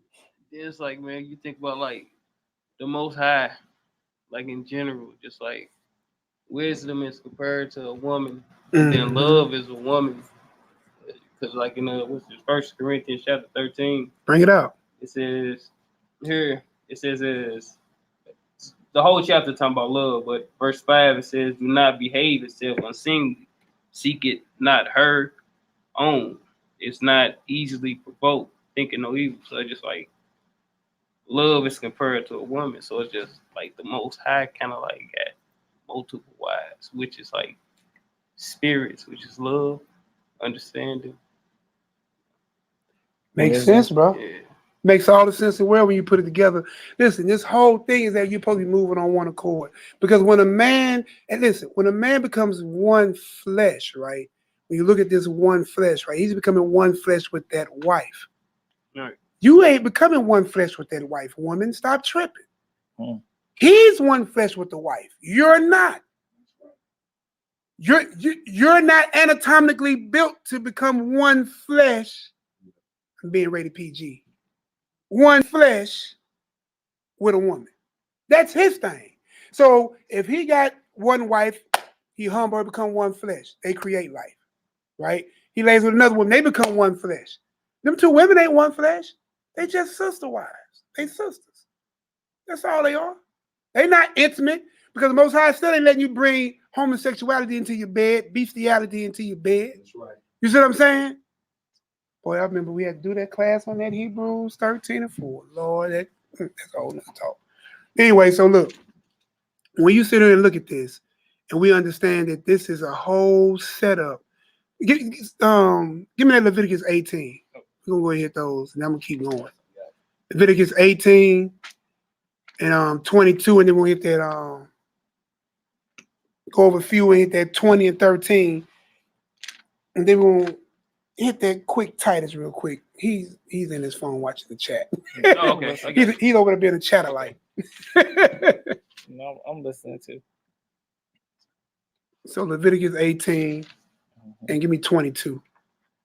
And then one of y'all can give me I got Leviticus 20. 20 and 13. 20 and 13 for you. Okay. Leviticus chapter 18, verse 22. Let's get it. Thou shalt not lie with mankind as with womankind. You do you see how simple? Thou shalt not have more than one wife, only stick to one. See how easy that was? Keep going. Give me a little bit more. See what else. It is an abomination. It is a what? Abomination. Come on, man. When God wants you to know something is abomination, he will tell you. Keep going. See what Verse else. 23. Neither shalt thou lie with any beast to defile thyself therewith. Neither shall any woman stand before a beast to lie down thereto. It is confusion. See there? So if he tell you, see how clear he made that? No bestiality. That's right. You see what I'm saying? So when he wants you to know what you can and cannot do, he's going to tell you. He's not going to throw it in the air and be like, they'll figure it out. Because you can't get right with the law in your face. Let alone give you a law you got to figure out. And half of y'all stumble at the shadow. Give me that 20 and 13. I got the 20 and 13. All praises. Give me Romans 1. Leviticus chapter 20, verse 13. 26. And then we probably do 26, 27, and jump down to 32. Or the whole thing. Go ahead, bro. If a man also lie with mankind, as he lieth with the woman, both of them have committed an abomination. There it go again. And mind you, the sexual immoral laws are in where? Everybody who understands Torah, claim to be an Israelite that follows the law, should know, if I want to know if I committed a sexual crime against the Most High God, I go into Leviticus 18 and I go into Leviticus 20. And in Leviticus 18 and 20, where the sexual immoral laws are, there is no law that says thou shalt not have more than one wife. So it can't be sexually immoral. Let's get it. They shall surely be put to death. That should be what? Surely be put to death. Let's go back to the beginning of the class. I said, if you believe that polygyny is against God, show the law. And then I came right behind and said, do what? And then show us a judgment. What you just see? They shall surely be put to death, judgment. Their blood shall be upon them. On who? On them. Man, give me one more verse. Let's just see what else. Verse 14. If a man take a wife and her mother, it is wickedness. See that? If a man takes, see how clear that Most High? It's clear. If man takes his mother, it's what? If a man takes a wife and her mother. So you can't be having, our brothers, our brothers love that. In this wicked mindset, hey man, I hollered at that girl, man, and her mama gave me some too. Ooh-wee. There are sex flicks out there I heard of. With mothers and daughters. Strike that. So you got that? Give me that Romans 1:26 real quick. And then we're going to hit that 1 Corinthians 6 and 9. I'm going to try to start pulling that up. You're going to do 9 through 11. And you 26 to 32. Okay. Romans chapter 1, verse 26. Who changed the truth of God into a lie and worship and serve the creature more than the creator, who is blessed forever. Amen. Amen. For this cause God gave them up into vile affections. For even their women did change their natural use into that which is against nature. Ooh-wee. And likewise, also the men, leaving the natural use of the woman, burn in their lust one toward another, men with men, working that which is unseemly. See that? You see how easy it is? Now, only thing you see Paul is doing is going back and giving you the same understanding that you got out of Leviticus 18 and Leviticus 20. Right? So you have the law and now you have the testimony. You have the shadow of things to come and the light and understanding. And receiving in themselves the recompense of their error, which was meat. Mm. And even as they did not like to retain God in their knowledge, God gave them over to reprobate minds, to do those things which are not convenient, being filled with all unrighteousness, fornication, wickedness, covetousness, maliciousness, full of envy, murder, debate, deceit, malignity, whisperers, backbiters, haters of God, Where you at? despiteful, proud, boasters, inventors of evil things, Inventors of evil things. disobedient to parents. Ain't that usually what happened? And listen about it. When you think about these sexual immoralities and you think about any of this sinful nature, usually you'll find a whole list or legion of spirits or list of wickedness that follows those type of mindsets. And you don't believe me? Just go back and check. Re-examine the situation where you see this happening and watch the relationships. And just, you ain't got to prove it to me. The Bible said it, so I believe it. But prove it to yourself if you need it.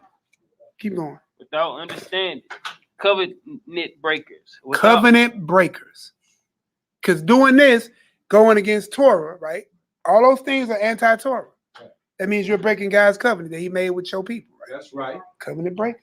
Without natural affection, implacable, unmerciful, who knowing the judgment of God, that they which commit such things are worthy of death. So those who commit these covenant breaking things is worthy of what? Death. Yeah. Didn't we read that in Leviticus 18? Mm-hmm. Did we read that in Leviticus 20? Sin. So when God wants you to know something is an abomination, it's a sin, it's wicked, it's worthy of death, he will tell you again, showing the law where polygyny is against God's law and what is his judgment, right? So this is what they'll say, right? So we're gonna go to Timothy now. Somebody give me 1 Timothy 8.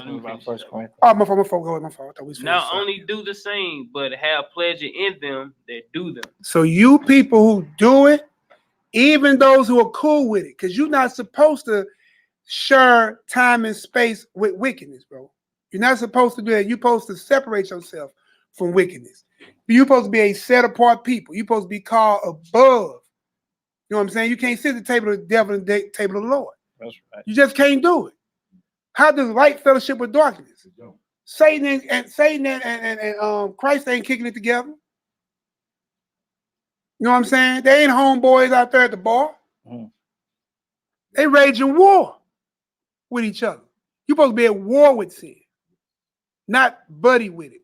Or as my brother Matty says, playing footsies with it. You know what I'm saying? So give me that 1 Timothy. We're going to keep on going. 1 Timothy 1. And we're going to read 1 Timothy 1, 8 through 10. Oh, my fault. My brother, keep me on top. And one more time so we can see. 1 Corinthians 6. Yep, 6, Oh, yeah. 9 through 11. 1 Corinthians chapter 6, verse 9. Know ye not that the unrighteous shall not inherit the kingdom of Yah? Be not deceived, neither fornicators, nor idolaters, nor adulterers, nor effeminate, nor abusers of themselves with mankind, So we'll have to look some of that up. Keep going. nor thieves, nor covetous, nor drunkards, nor revelers, nor extortioners shall inherit the kingdom of Elohim. And such were some of you. See, that's the thing, though. Such were some of you. But ye are washed, but ye are sanctified, but ye are justified in the name of Yahweh HaMashiach and by the spirit of our Elohim. All right, Yahushua. so we're at 1 Corinthians 6. Let me go to screen share. We'll scroll on down, right, so I can be ready for y'all when I do screen share. I'm getting the hang of the screen share thing. I just ain't got this up and down thing together yet. Oh, I can't stand this. We need a mouse. How about that? Ha ha. Then hit Strongs. All right, now I can go back here, share screen, share, click, share, and back here. All right. Think everybody can see it? All right. Hit the tab. Yeah. I'm finna go down here to 1 Corinthians 6. You gotta make a full screen now. How? How you make it a full screen on Blue Letter? Man, you know, I don't do no damn. Make it full screen on Blue Letter, I don't know how. I know nothing about no computers. Man, you going off the 3 dots up right there, the green. Close all that bullshit out. There's a max stay on the left. You close out anything to the right, middle. Okay. Right on, bro. All All right, fam. Sean, I'll call you. All right, shalom. All right. So we're going to read this 1 Corinthians 6 and 9. We're going to go back here. Now, you see where it says abuser of themselves. Keep in mind that G733, you're going to see it again when we go to Timothy, right? In English, it's worded different, but it's the same definition, y'all. It's worded different, but it's the same definition. So I'm going to click on G733, right? Let's go ahead and read it. Strong's G733. Arsenokoites. Arsenokoites. That sound like you gay. So check this out. What does definition say right here? One who lies with a male as with a female. Can I make that up? Sodomite, homosexual.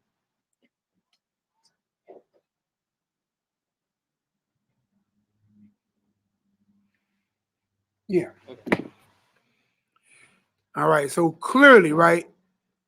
G7. So we're going to go back. Now we're going to go to this first. Give me 1 Timothy 8 through 10. And we'll see it again.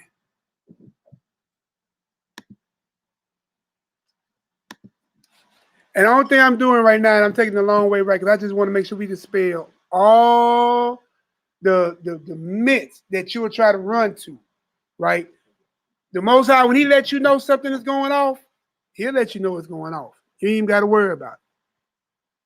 Yeah, we can't be making up sins as we go along. Exactly. We cannot be making up sins as we go along. Get out your feelings. Yo. That was our horse-like brother heading up out of here. Yahoo! Like, though, he gonna like, yeah, I can't. All right, we can go ahead and read verse 10 for meeting time's sake. Meeting time's sake. 1 Timothy chapter 1, verse 10.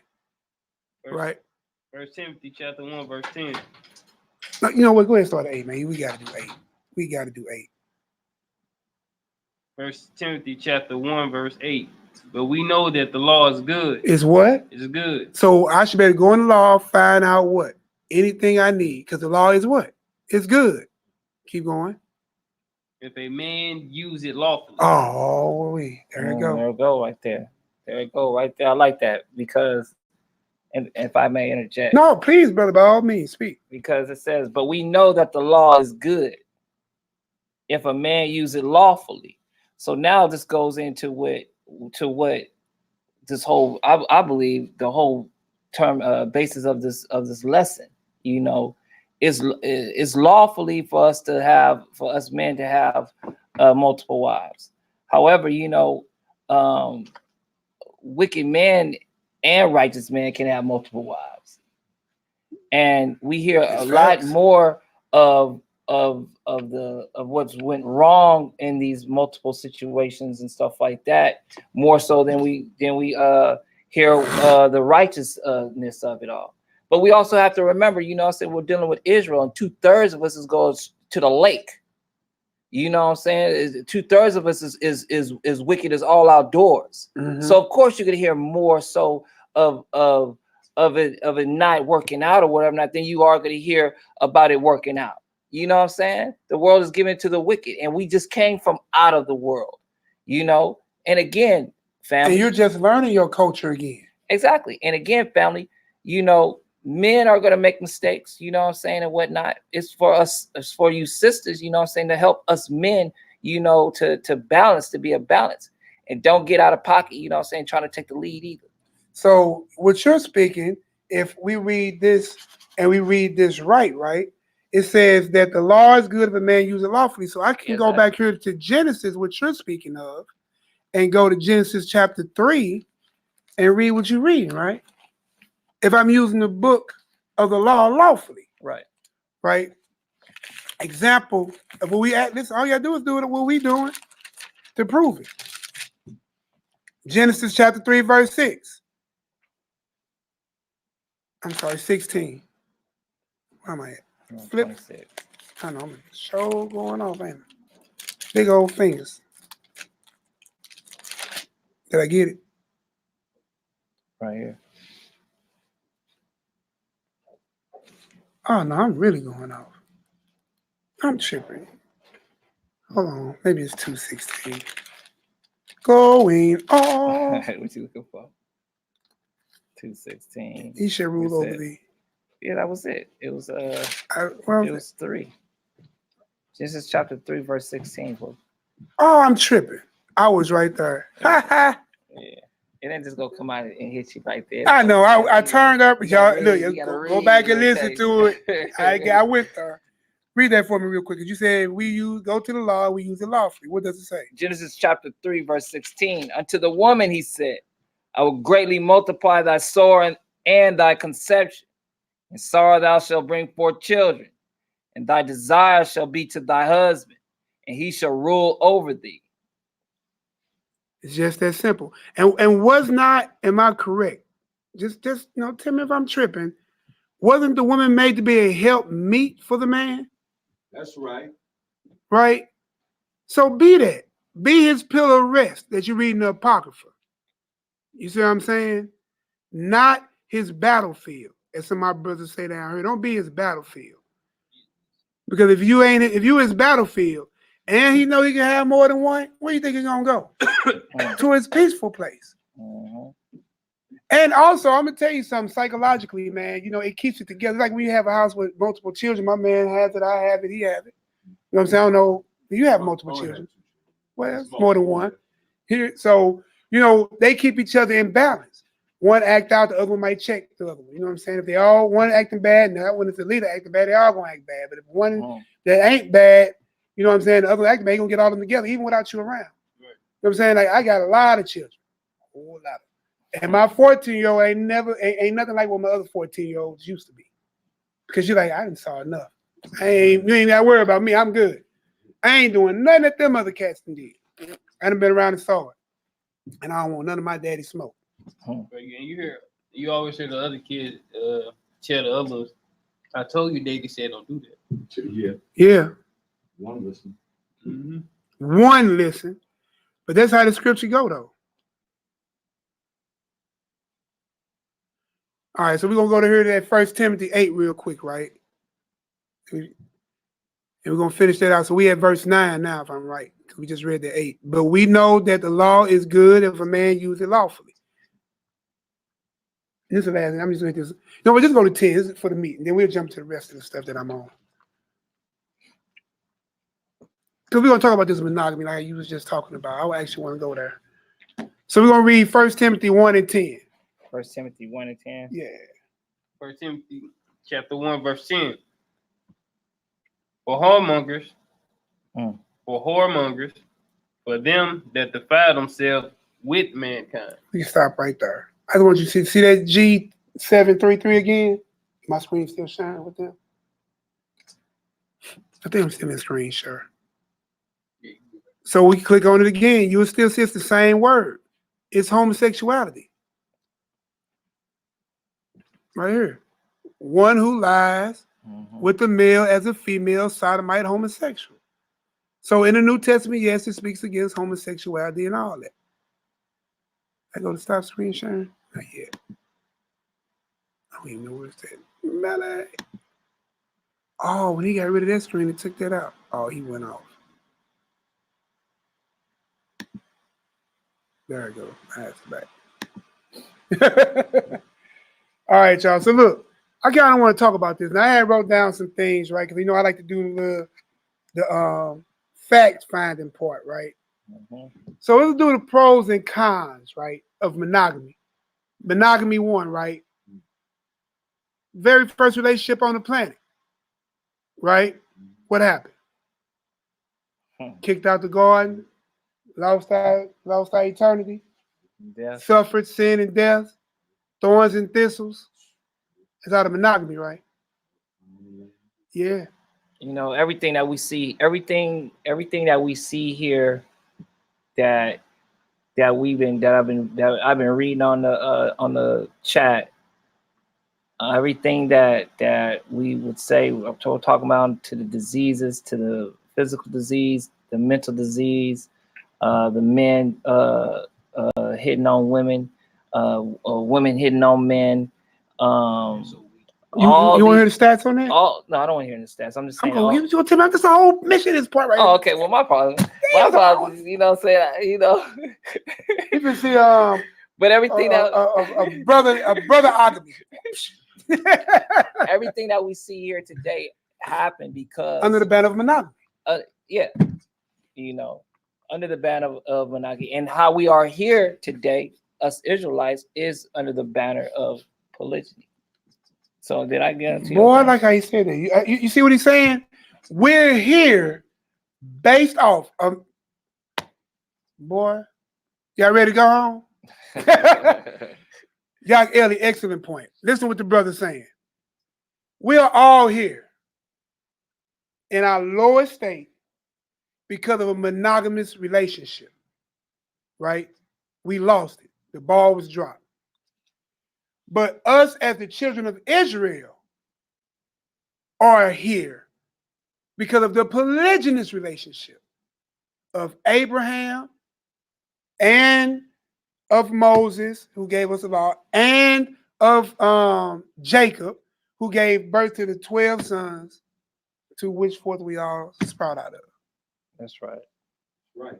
It's just that simple. And the only thing you're dealing with is your feelings. You and your feelings. But then you tripping out while your man jumping around and doing everything. You do better just to keep yourself chaste and holy, seeking the Most High, and wait for a righteous man to come and deal with you. Because the righteous man is supposed to find you anyway. The man seeketh the wife, right? So let's hear some statistics. The pros of monogamy, right? Yahweh created Adam and Eve. That's a pro, right? Emotional security. It's just you and her. You see what I'm saying? Okay, the kids are driving you crazy, but it's you and her. Another one, financial peace. Because y'all got y'all money thing, you know what I'm saying? You work, she work, right? And if y'all don't want me to run this thing super long, I can go to Proverbs 31 and show you that she was a merchant, right? She was a seller. She was a home person. She got up and cooked before her house to feed her handmaids, right? She was trustworthy. She was loyal. She was beautiful. She knew how to, not only did she buy the property, she worked the property, tilled it, and sold the goods of it. You see what I'm saying? Kept her whole house draped in garments and everything. So this mindset of the man got to provide for them all, there's nowhere of that in scripture. Now, food, yeah. But that's why he has all them children and everybody putting in work, because in Proverbs 31, she's preparing the food. So we got to use this thing in totality of wisdom, right? She's still out working, still out merchants, buying, selling, trading, house ready, house cleaning, producing babies, tending to her man, ain't giving him no trouble. She got food, raiment, and I'm pretty sure the duty of marriage. Come on, man. Y'all make it, and listen, and it's dealing with cohabitation. Abraham did not travel back to Mesopotamia to knock off a woman, then travel over to Egypt to holler at Sarah, and then go all the way over here down to Libya to deal with another woman. No, they was in his camp. Same thing when you dealing with, who was that, Reuben, who went and slept with his stepmother. That's because they was in the same camp. The father in the middle, children and wives around, the workers and the armies or the militaries outside of that. Same way the tabernacle was set up. You see what I'm saying? That's the encampment of Israel. We learned that from early origins. You see what I'm saying? But what you got something? Yeah, I was gonna say that when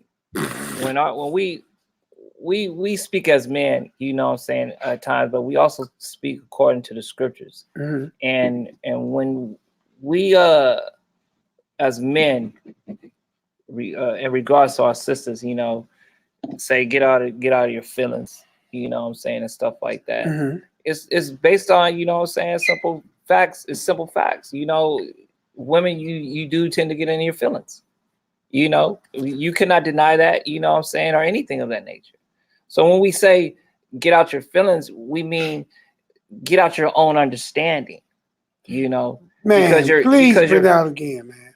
We mean, you know, get out your own understanding, because your understanding is controlling whatever emotion that happens within inside of a woman. I'm not a woman, so I really don't know. But just being observant or whatever the case may be, and me also being a man. And then you have daughters. Yeah, no doubt. And me being a man, you know, when I hear certain things or whatever the case may be, it tends to either will make me angry, you know, because men get upset quickly, you know, or even possible get in my feelings if I don't agree with something, even though it's smacked me dead in my face or whatever, not. And I was thinking of one way, and I hear the scriptures.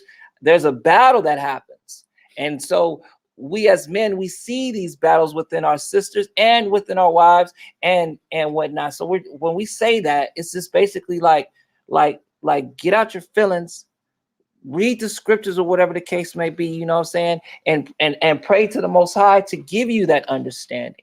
Again, my brother and us up here, we're not saying that you have to be polygynous. No, we're not. We're not mandating polygyny on nobody. I said earlier, monogamy is not a sin, polygyny is not a sin.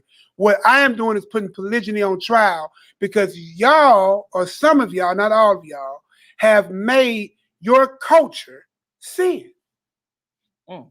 What you have made the words of God sin. You have made the kingdom of God, which is like into 10 virgins, sin. Right. You have made the wives of the Most High YHWH sin. Because he said he gave them two names, showed that he was using them in parallels to Samaria and Jerusalem, and he called them their possession. You're making your Elohim a sinner. You're making your Messiah a sinner. You're making Abraham a sinner. You're making the lawgiver a sinner. You're making David a sinner. And none of them was put to death for having more than one wife. And you're making Solomon a sinner. Now, he tripped. We're going to read about that in Deuteronomy 17. He tripped because he let them bring their idols into the temple. That's where that went wrong. Not because he had more than one. Go ahead. I got a scripture too. Ecclesiasticus 3:24. For many are deceived by their own vain opinion, and an evil suspicion have overthrown their judgment. Evil what? An evil suspicion has overthrown their judgment. You know, again, you know, for whoever is against it, like saying it's wrong and want to say, you know, this was because of this, that's why he was doing it. It was because of that, that's why he was doing it. Okay, well, we can say that about Saul. When he said the reason why I didn't kill everything or whatever, whatnot, you know what I'm saying, is because the people said this and that. But he still got judgment though. Because he told me one and wipe them all out. You know, there's all kinds of excuses, you know what I'm saying, that we give and that we give to ourselves, we give to each other, whatever the case may be. But again, if it was wrong, there should be judgments in the law. You know what I'm saying? We have And we to, should be able to see the men who suffered them. exactly, and we have to go back to that. We can't have an evil suspicion, you know what I'm saying, about all men are wicked, all men are evil. Nobody, come on, man, be for real. Be for real. Yes, we're all coming up out of a deep slumber that we had. Of course we are. And of course, you know what I'm saying, we go shoot having more than one woman, you know what I'm saying, been in me for since, you know, I can remember even liking girls. You know, I liked her. Oh, I like her too. You know what I'm saying? You hear me? Just things I like. Yeah. I like her. I like her too. You know, so that's how far back it go. I mean, it makes sense, man. So is it wrong, you know, to wake up into the truth now? And now I'm just changed. Oh, I only want one woman now. You crazy as all outdoors. But as long as it's done decent and in order, and the Most High is gonna let it flourish. If it's not, it's gonna crash and burn. Okay, we get whether that. Whether it's monogamous or polygamous. Yeah, we get that. But we can't be so simple, man, and have evil suspicion on some righteous acts. Yes. You know what I'm saying? That's been pushed in the Bible. But when a brother do it nowadays, oh, that's an unrighteous act. And listen, even on that note, right? Because somebody say, well, he did that back then to repopulate. Come on, make your mind up. First, it was wicked to do it. Now you saying he did it to repopulate. Well, by the time we got to Egypt, we got out of Egypt, and men are still having multiple wives, we're already repopulated. Yeah, we was deep when we came up out of Egypt. So that's off the table. And you got to understand, you're dealing with a God that promised Abraham that he would have more children than what? The sands of the sea, the stars of the sky. But you can't do that with one wife. You can't produce that many children with one wife. You cannot. I'm going to say it again. If God promised Abraham that he would have more children, more seeds than the you can't do that with one woman, bro. She only cycles out every 1 month, and she's only good for half a life of 40. 35, you want the best if you go by the biblical, 70. She's only a half lifer. You only got a half a life to pop off in your wife. To be fruitful, you can pop off longer. But to be fruitful, you see what I'm saying? That's it. So if you want to give Abraham's promise, you know what I'm saying, true run, you have to do it with more than one wife. And we're gonna read these stats. Give me that real quick. We was talking about here about the women's ways my brother was talking about. Proverbs 5 and 6. Proverbs chapter 5, verse 6. Lest thou shouldest ponder the path of life, her ways are movable, that thou canst not know them. That's right. Hear me now, therefore, O ye children, and depart not from the words of my mouth. See how they go? Do not depart from the words of my mouth. We go here. Now, one sister here I kind of see says that the men not living a half of life. So. I can't quite. You make that up. I mean, I'm trying to keep make the meaning out. No, they must have been talking. Man, just somebody else. Yeah, all right. So look. So we're gonna go back, right, to dealing with this thing. Also, financial peace. We talk about that. Now, the thing about monogamy, right, is popular because guess why? It's socially accepted in what? America. So again, if you're not supposed to learn the way of the heathen, Proverbs 3:31, and the forward is an abomination by the time you get to verse 32, why are you keeping the heathens one monogamous mind only mindset? And the Bible told you not to learn the ways of the heathen, right? Because the monogamy mindset really ain't even in the Bible.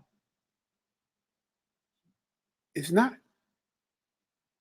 It's not. So the other issue is they say low risk of STDs. That's the other pro. Now the cons, right, of monogamy, right? One con is this. People get bored. People change. You say it again? One of the cons, one of the bad sides. Okay. The one thing about being bad side of dealing with monogamy is that people change. The woman that you married 20 years ago ain't the woman you got her 20 years later. You see what I'm saying? Or the man, vice versa. I want to make it just a woman thing. Right. You know, the No man. different. You didn't gain more in knowledge or loss. You didn't gain more in wisdom or less, financially or worse. You know what I'm talking about? You loving or hateful. You know what I'm saying? People change. And without something to keep it with today, you know, back when you go, what can we do to keep it spicy? Go clean out the garbage. Go take out the garbage. See? That's what my monogamous brother. Spicy is taking out the garbage. No, I'm talking. Go take out the garbage when it's cold out. So that's one. Change of sexual incompatibility, right? So sexual desires change, right? Like if you grew up in an earlier time, oral sex was not a thing. Now oral sex is a thing, but that person might. I was watching that Godfather Harlem. That's that one on Epic with Bumpy Johnson. You got Malcolm in there. The new one. The new one. Yeah, I keep hearing people saying. Yeah, Forrest Whitaker, right? So there's one scene where the dude with the afro driving the car, he's a Bumpy Johnson, you know, bodyguard. So one driving, the other one talking. He was telling him how he needs to get into the habit. This is back in 19 of starting to have oral sex with the women. He said, if I can't cook it, I ain't eating it. So you see what I'm saying? Sexual inconceived, then what happened? You'll get bored. You'll get bored, right? But we'll get to the other side of it, right? Hips don't change, Doc. You know what I'm saying? But so check this out. Now here go the divorce rate. Now check this out. Like my brother say, now the way people talk about polygyny is almost shameful because you don't even have these statistics on record. Because there ain't no polygyny divorces going on. Ain't no polygyny facts going on because y'all don't like it. And the brothers that do it, you see what I'm saying? People don't want to deal with it. Come on, they're trying to find them. So I don't even tell you that they got it going on. And then the ones that do it, sometimes run across people that just want to jump in and jump out of relationships. You know what I'm saying? So yeah, I mean, so it's a work in progress, but you're talking about people who are coming back to their culture. That's why these classes are needed. So you know this is a part of your culture and should be practiced. No, I wouldn't even be a swinger. No, I wouldn't be. No, I'm just saying, like with the swingers, it's like Consensual.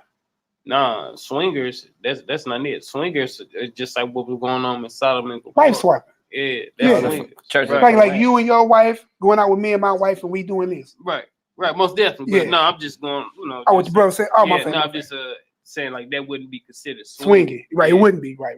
By what we know is. Right, Right, it wouldn't right. be considered swinging. But what they did down in Sodom and Gomorrah, that would be considered Super swinging. swinging. Right, because nowadays that's what people do. They have resorts where they go and all meet up with each other and swing. And I mean, I was taking care of somebody one night, and she told me, she said, yeah, me and my husband were swingers. I didn't know what that meant. I thought it was somebody who got on a swing and just swung or whatnot. So I'm like, oh, okay, that's what's up. Like, well, that means NehemiYAH won't be a swinging on that version either. Even on that version. I thought, you know, that was another way of exercising. You know what I'm saying? Just like, okay, that's what's up. And then she explained it to me. Me personally, I rather in the truth or outside of the truth. I don't know what you would get from that. It's like I wouldn't want to see the boredom wife, factor. You know, it's the boredom factor. You know, messing around with somebody else because if you know you find out that you're real messing with somebody else, you be ready to kill that person or you know take that person out or go there with them. But then you'll sit here and be like, okay, yeah, this white consensual. Consent, like that don't make sense. That's a bro, they rock it. That's the strip club over. That's why I say exactly. Yeah, you know, so just like those situations, it's like that's an oxymoron situation that they put themselves in, you know, but not to try to get off topic, my fault. No, all praises, bro. Listen. Now look, also I want to talk about this right now. This is another one of the issues, the biggest issue in America, in monogamy, is the divorce rate.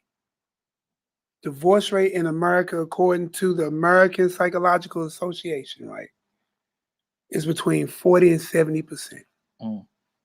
That's too much. So half of y'all that get married in monogamy end up in divorce.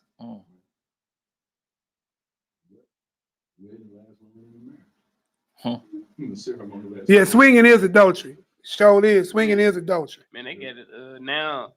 Because you laying with another man's wife. Right. And that man is laying with another man's wife. So that's adultery perfect. Regardless of the consensual side. Perfectly adultery.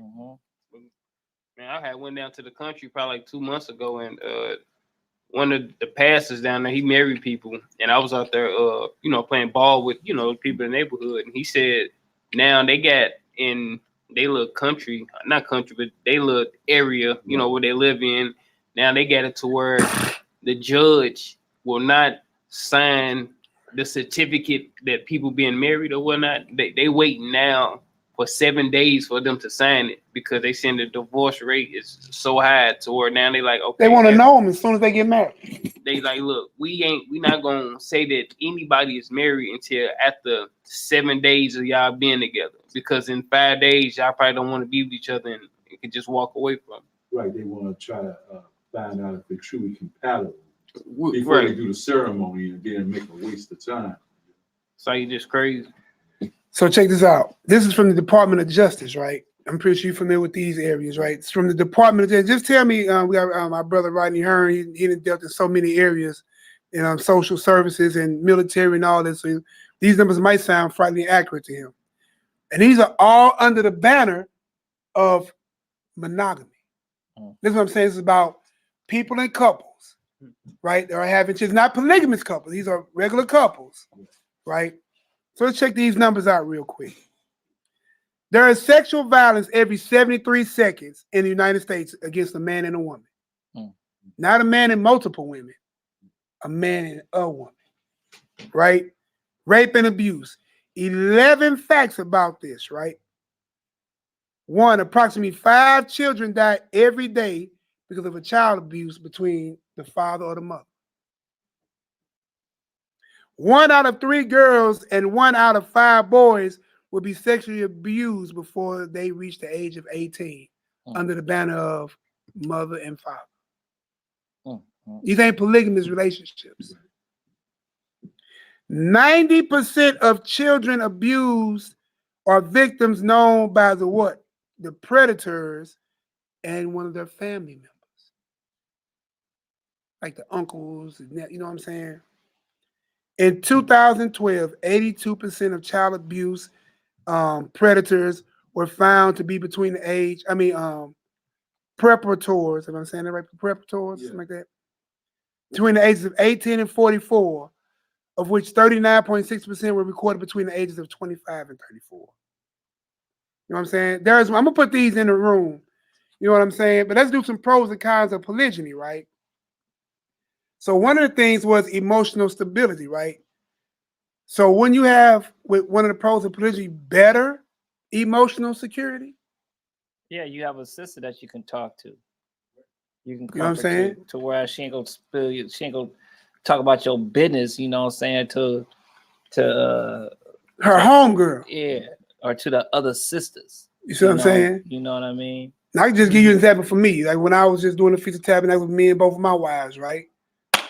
They talked and kicked it, and shopping, cooking, chilling. You know what I'm talking about? Right. They for me to do whatever I had to do, barbecue, whatever else I had to do around the house. You know what I'm saying? Take trashes out or, fix light bulbs. I did all that stuff. But you see what I'm saying? Yeah. So you have a better emotional security. How about this?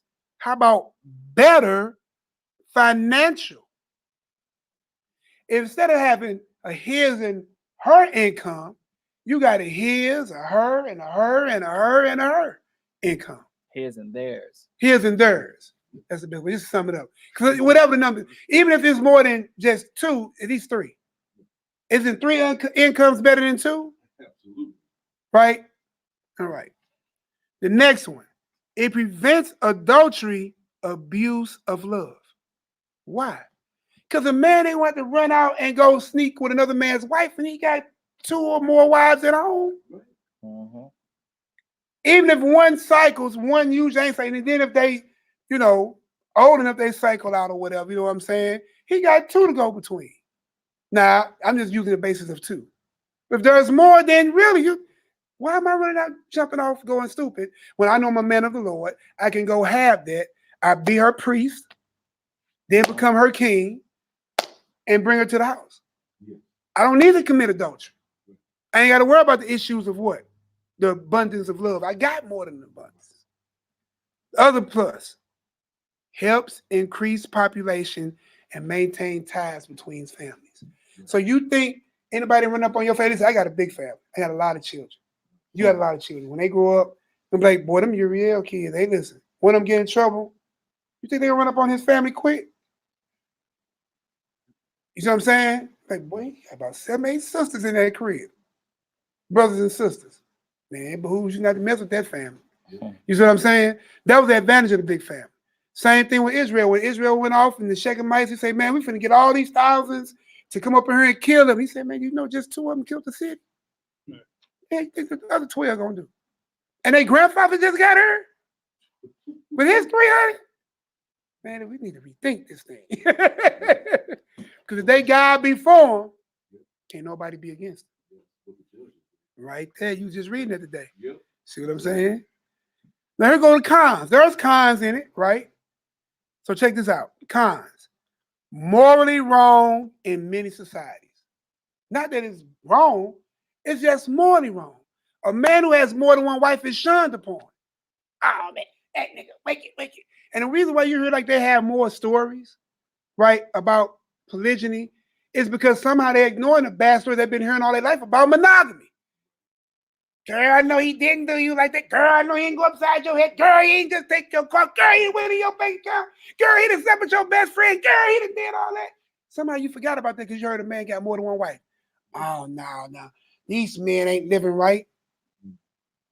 Oh, my God. But it's hypocrisy. You see what I'm saying? They have no understanding. Now another, exactly, no understanding. Now another con, right? Jealousy. We just talked about that. Now that is a big con with that. These women being jealous. Right? That's why it's important to deal with this as righteous as you can. Don't be the man that lie. Don't be that tiptoe bro. That's what you want, be on that, let that be known. Deal with that. Now it's not required by law. They have to live, you know what I'm saying, in the same bedroom, you know what I'm saying? But they still need to be in the same dwelling. So look, one of my suggestions is give 4 family flat. Put one there, you go here, put one there, rent the other one out and pay the bill. If you got more than that, get you a multi-family unit. Put them all there. You all in one dwelling. If not, go do your pass the dial thing. Shout out to my boy Straightway. Do pass that, go build your own community. Do it that way. But don't say it can't be done because it can be. All right, so yeah. It's being done. It's being done. Boy, I like how you say it's because Dow got 3 wives and Straightway. So shout out to my brother again. So now here it is. Now the big issue right here is like divorce. And the reason why divorce, if you're if you're polygynous and it's rightfully done and you're rightfully being divorced. Mine, this usually don't happen because it's not on record as legal polygyny. So you catch what I'm saying? But I still want to be fair across the board and call it a con. Because when you divorce and you got multiple wives and multiple children, now you have the contributions of labor changes. How things are getting done change. If this part of your family leaves and that child leaves, then who covers that labor? You see what I'm saying? That's actually a con. Contributions of real estate and assets. That's a big issue. Because now with me, with the wisdom that I have, this is what I would tell you. You know what I'm saying? Shalom, wife. My wife just popped in. Shalom, love. Soraya. So look, the thing about this is that you get policies for your family. So if I got one wife, right, I get a policy with her and all my children and grandchildren that way, right? This is true facts. And then with the other wife, get a policy with her and the children and the grandchildren that way. And then you won't have to deal with this contribution of real estate and assets. You build that way. Would you build with this wife? You build with that, you know what I'm saying? Like the car I have signed for this wife ain't the same car I got signed with this wife. That's your car, this is my car. You know what I'm saying? It's still all of our car. We all drive, you know what I'm saying? But as far as just the asset factor, you know what I'm saying? But I'm going to tell you another thing. I don't hold nothing tight in this country. If you can't walk away from it, you too attached to it. Mm-hmm. If you can't walk away from it, you too attached to it. You hear me? Another kind. Care and custody of children after the primary caregiver leaves. Because then it becomes a financial burden. So that's kind of a few things I wanted to hit on. That's what monogamy. But that's monogamy as well. You know. No, yeah. Most definitely. So y'all want to hit a few more? Because you know what? This is one of my favorites, right? Because now in America, and I don't know if anybody said it in the chat since I've been here, but this is what you get now. Where the nigga's check ain't big enough. He don't make enough money. Y'all got to understand, this thing has never been a rich man's thing. Having more than one wife is not a rich man thing. You ever read the Apocrypha about a rich man and a poor man? Y'all want to read some of that? Having more than one children now, that's a rich man's thing. There you go.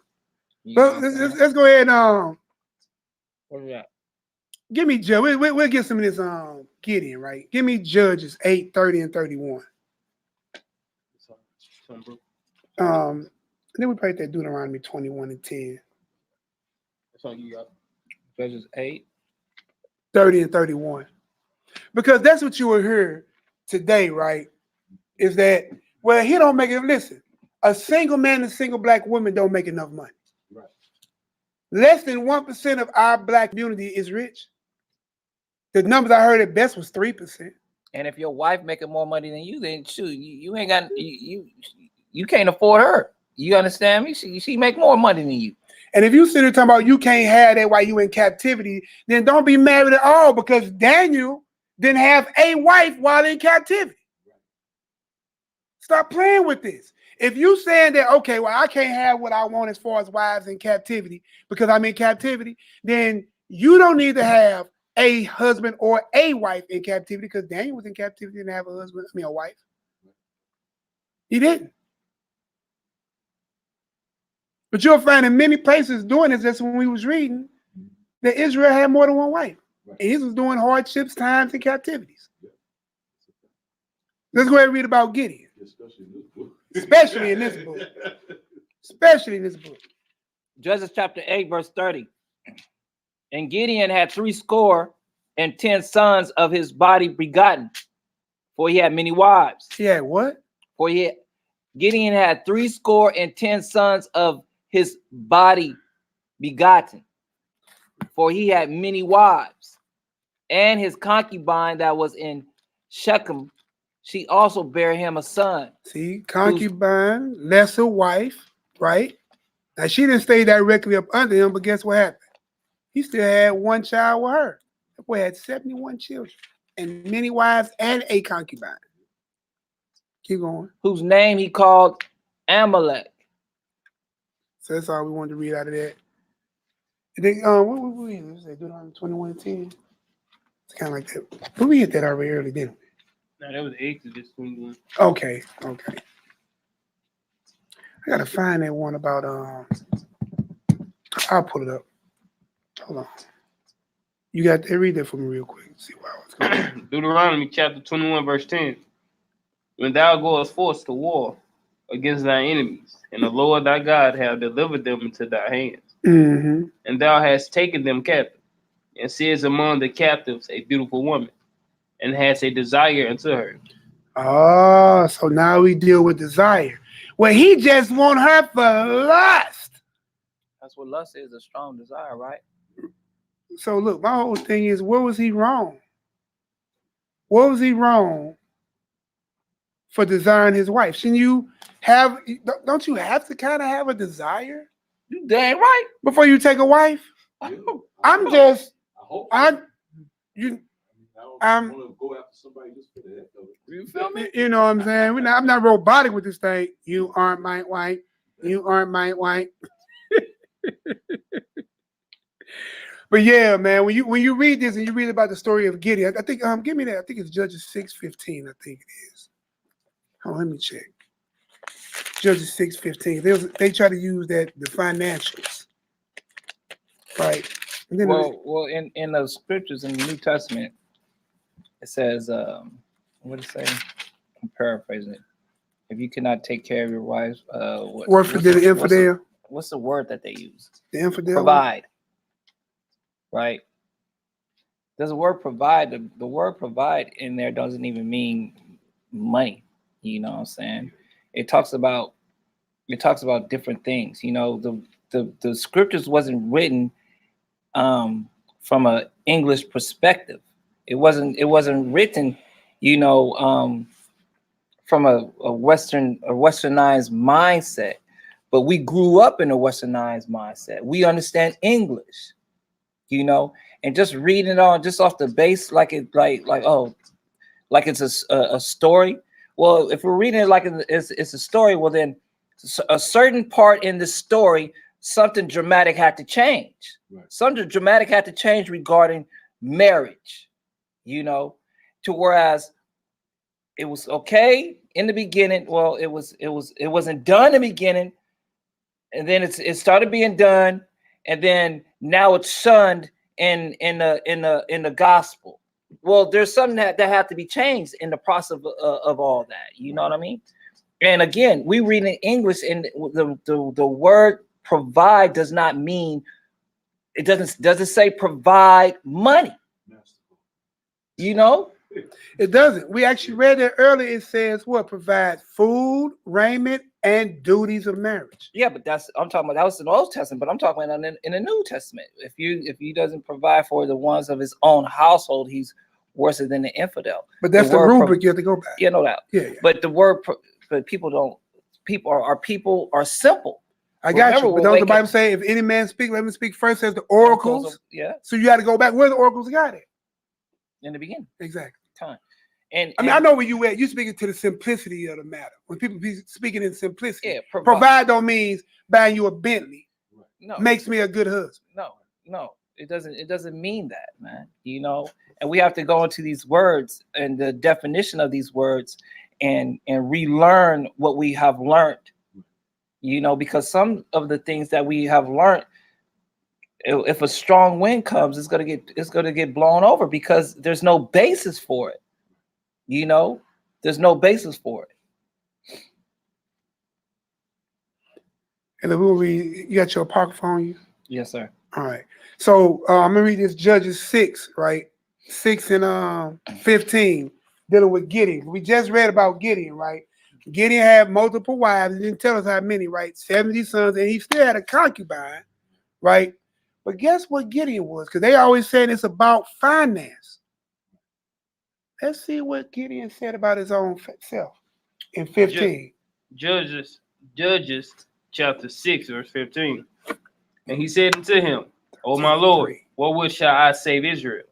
Behold, my family is poor. My family is what? Is poor. Did you hear that right? Yeah. He said, my family is poor. Mine too. Yeah. Mine too. Bigger than that. If you're talking to a concept of people that work for themselves, how much more poor are you in the land of your captivity working for somebody else? So if it's about finances, can't none of y'all marry. So everybody stop screwing, return to your corners, and die. Come on, man. Keep going. Is that it? No. My family is poor, Manasseh, and I am the least in my father's house. This man Gideon just said, I am the least in my father's house. But this is the same man who was a great warrior, fought for the Most High, right? And had many wives, 70 sons, and a concubine with a son. So that takes, can I get a 7 if anybody understand what I'm saying? That takes the poor man theory off the table. You know what, my brother? You know what just hit me up just now? Why is it that why is it that a lot of the strong men in the Bible, a lot of the strong men that were out, that was warriors and stuff like that, why did they have a lot of women? Have you realized that? Or is this just me? You know what I mean? Because he said Gideon was a warrior of the Most High, and David, he had a lot of women. He was a warrior. King Solomon, there's no, because there was peace, you know what I'm saying? But from his Abba, from his dad, I can't say that he was a chump sucker. Right. You know what I mean? So a lot of these men, you know, that are warriors, that are strong men in the Lord, you know, that go out and do battle. It seems to me that we have a high sex drive. You know what I'm saying? And I say we because I feel if I was back then, I'll be a warrior too, or whatever the case may be. You know what I mean? I ain't saying you wouldn't, bro.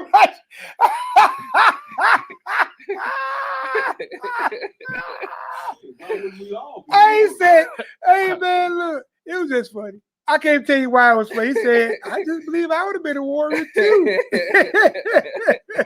I don't doubt it. There's not nothing bad about my brother. It was just funny. He said, I would have been a warrior too.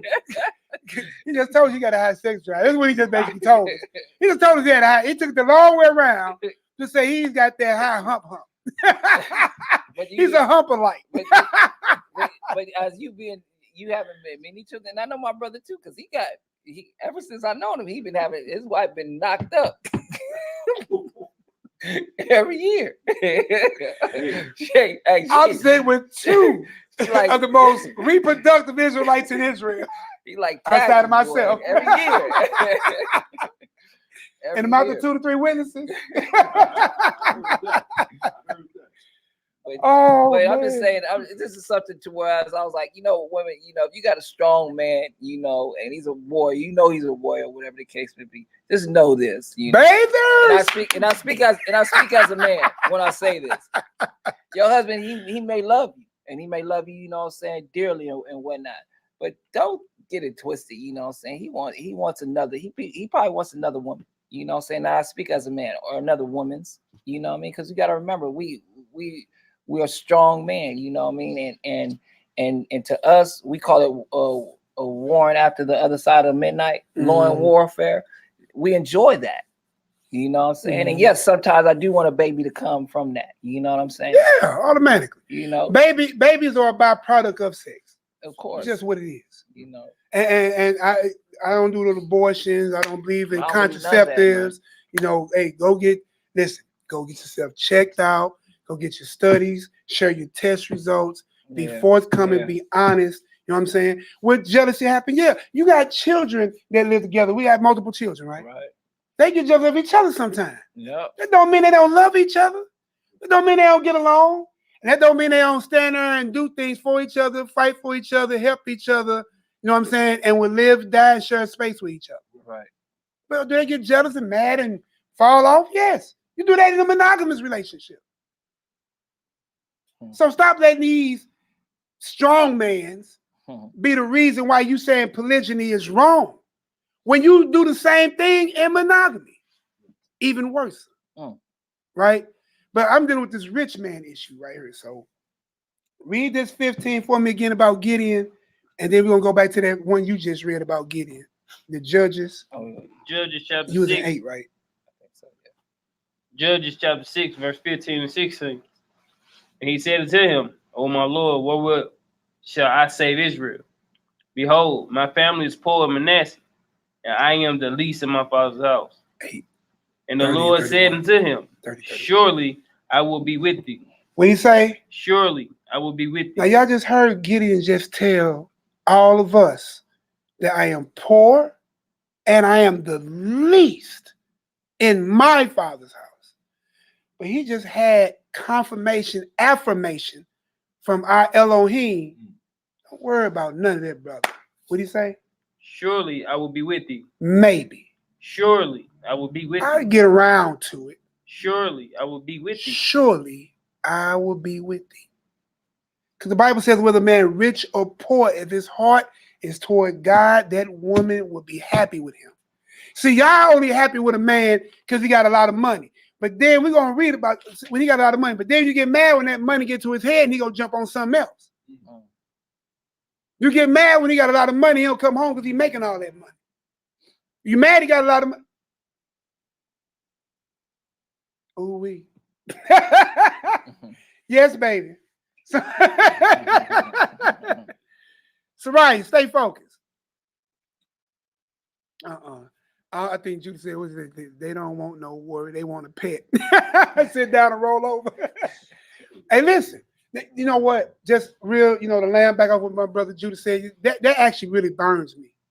I went through a divorce because of that, and I find it a lot dealing with not just our women. I'm speaking from becoming a man, but speaking from relationships. Stop telling people what you want, and then when they give it, you still ain't happy. I want a man take care of everything. He take care of everything. You sit at home, and you say you get bored. I want a righteous man in the Lord. You're right, you're a righteous man in the Lord. You get bored. You know what I'm saying? Yeah. And then you go jump off on something else. You see what I'm saying? I hate that. Yeah. You tell me what you want, I give you what you want, and then you find something else to argue about. Oh. It's a sinking hole. It's like my father told me. He said, one thing I can tell you, you can't make everybody. For you to stay unhappy, it's for you to try to make everybody happy. Come on, man. I don't need their countenance. You see what I'm saying? We're going to read about this. You got that Ecclesiastes 13? I got that Judges 8. And we'll read that Judges 8. So we know he was poor, the least in his house, and his God, our God, said, don't even worry about it. I'm with thee. And Gideon had 70 sons of his body begotten, for he had many wives. This poor man who was least in his father's house had 70 sons. Can he do that with a woman who only got a half a life of 35 to 40 years? He couldn't do it. See, that's how you know. And then his God was with him. If polygyny was against God, why did God just say he'll be with him? If polygyny is against God, why did God say, don't worry, I will be with you, even though you're poor and least in your father's house? And gave you many wives. I gave you 70 sons. So at bare minimum, if one woman has a birth natural life, again, we're going, 7, 3 scores and 10s is what they gave man, right? 70 years. Take half of that, right? So 3 scores and 10s is 70. Take half of that's 35. Then you got 15 years you're dealing with puberty. That's, you know what I'm saying? So you bring it down to 20, right? That's about right. Start having children. See what I'm saying? So you rock that all the way out. But she's not having children all the way up till she dead. So you got to stop at about 45 again. So you only got, what, 5 years? Come on, man. You can't make 70 children with one woman. You cannot make 70 children with one woman. And that same man who did that, who was the poorest man, least in his father's house, was favored by God.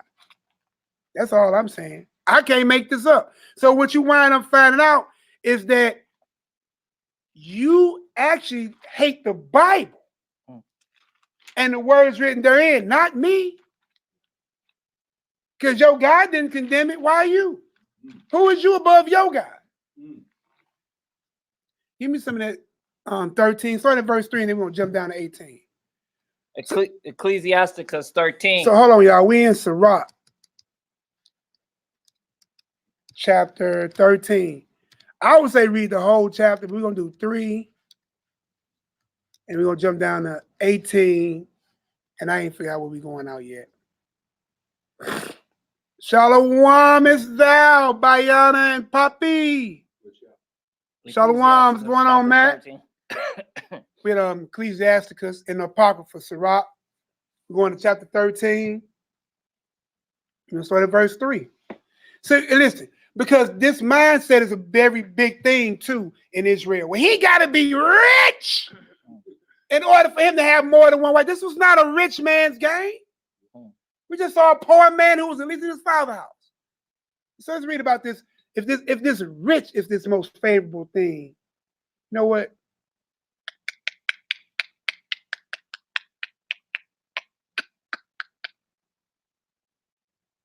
Start at 2.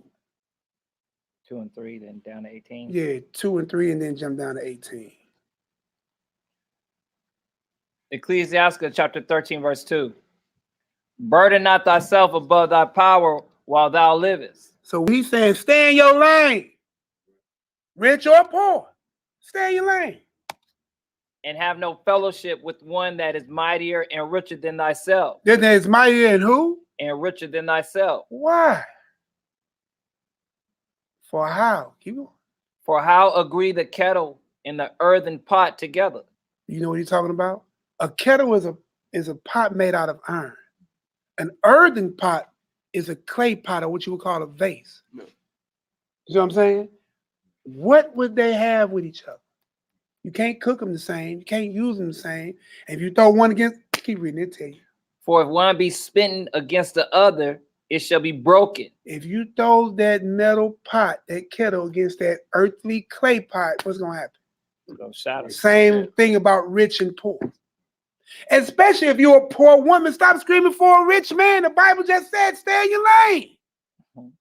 Stay in your lane. Now verse 3. The rich man have done wrong, and yet he threatened withal. The poor is wronged, and he must entreat also. So the one who is rich, right, he ain't tripping off nothing. Threatened withal what? Without nothing. The poor, he's wrong. And not only is he wrong, he got to entreat it. He got to deal with it. Just deal with it. Come on, man. Go down to 18. Verse 18. What agreement is there between the hyena and a dog? And what peace between the rich and the poor? So all you poor, so-called African women who claim to be conscious Israelite daughters of Zion, running around here poor, screaming a man got to be rich. The Bible says the difference between you and a rich person, same as a hyena and a dog. They both got 4 legs, ears, canines, live birth, puppies. But the hyena gonna eat the dog. You know what I'm talking about? But there's a difference. The hyena will eat the dog. And listen, always remember when you go back to Matthew 19, it tells you that the rich man, how is his war going to be when he's trying to get through the eye of the needle? Says that a rich man can't even get through the eye of a needle. You see what I'm saying? Yeah. So while you run here trying to say, well, you got to be rich. That's why the Bible says, I know thy poverty. Now, listen, you in the land of your captivity. How do it sound like you trying to be rich? When the rich population of the so-called Negro in this country is less than 5%. You're 95% failing. So since you're at 95% failure, don't marry, don't reproduce, don't sex, don't be monogamous or polygynous. Be Daniel and have nothing. Return to your corners and die. Bro, y'all ain't making no sense. See what it is? Your European mind is kicking in. Do you know if you practice polygyny, and I'm not forcing this down nobody's throat, right? If you practice polygyny, right, and I mean righteously practice polygyny, right, then do you know that within 2 generations, because the heathen, according to the census, are dying out fast and they reproduce. Yeah. So in 2 generations, you can take over this thing. You'll have more voting power, more fighting power, more land power, more governmental power.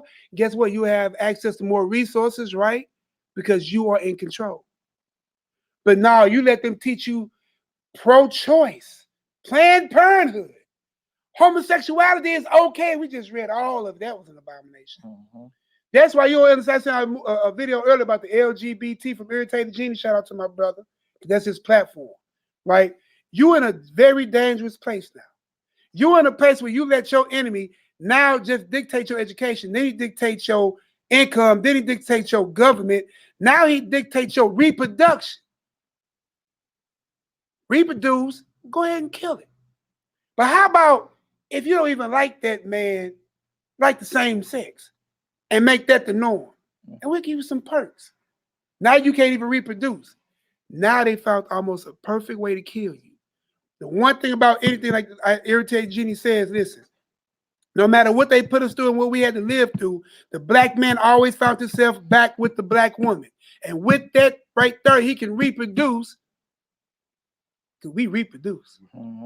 And we can come up out of this thing.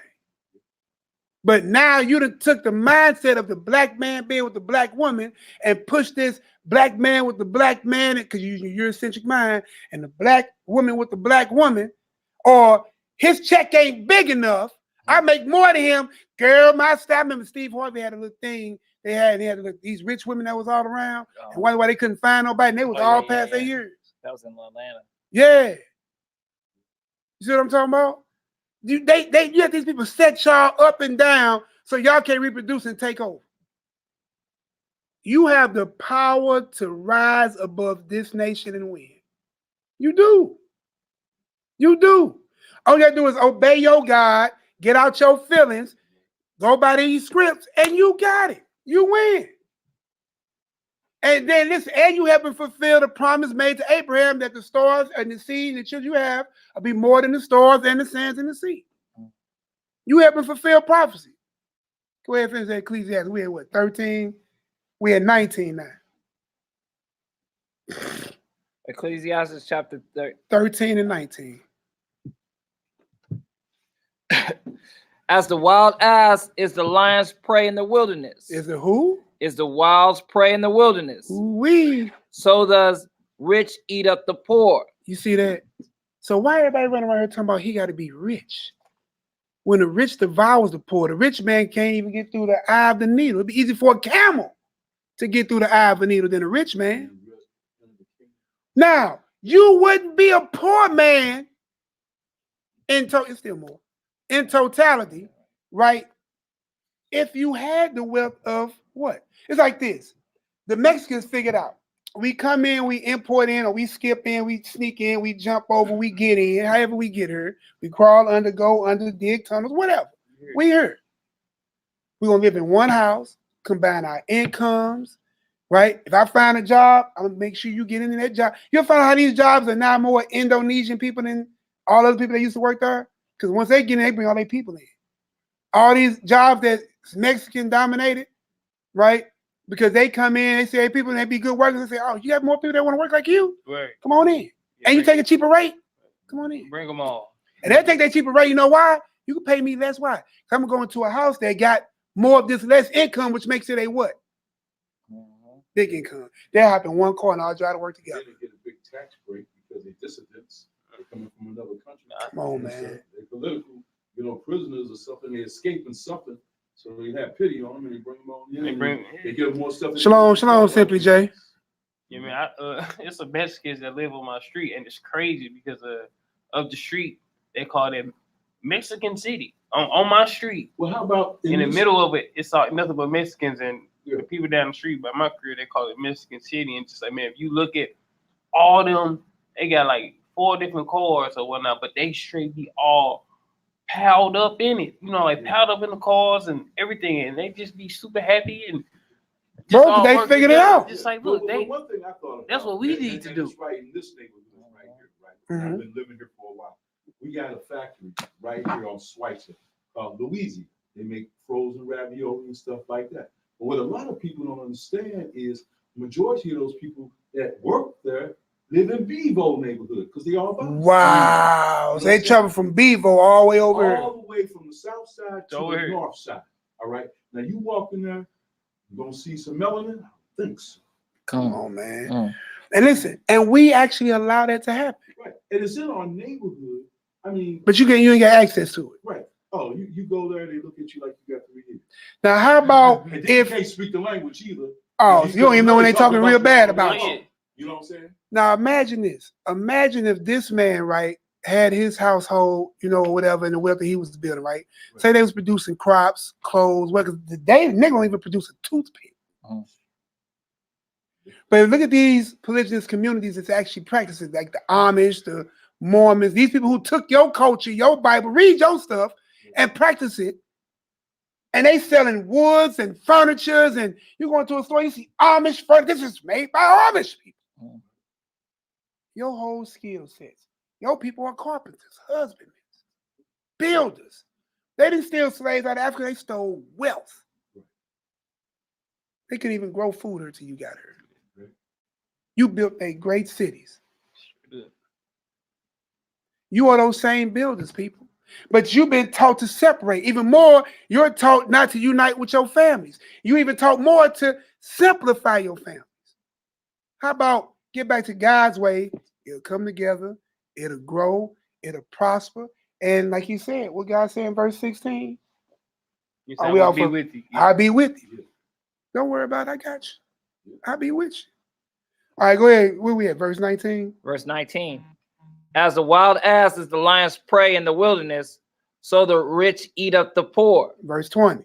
As the proud hate humility, so does the rich abhor the poor. Why are we still trying to deal with richness?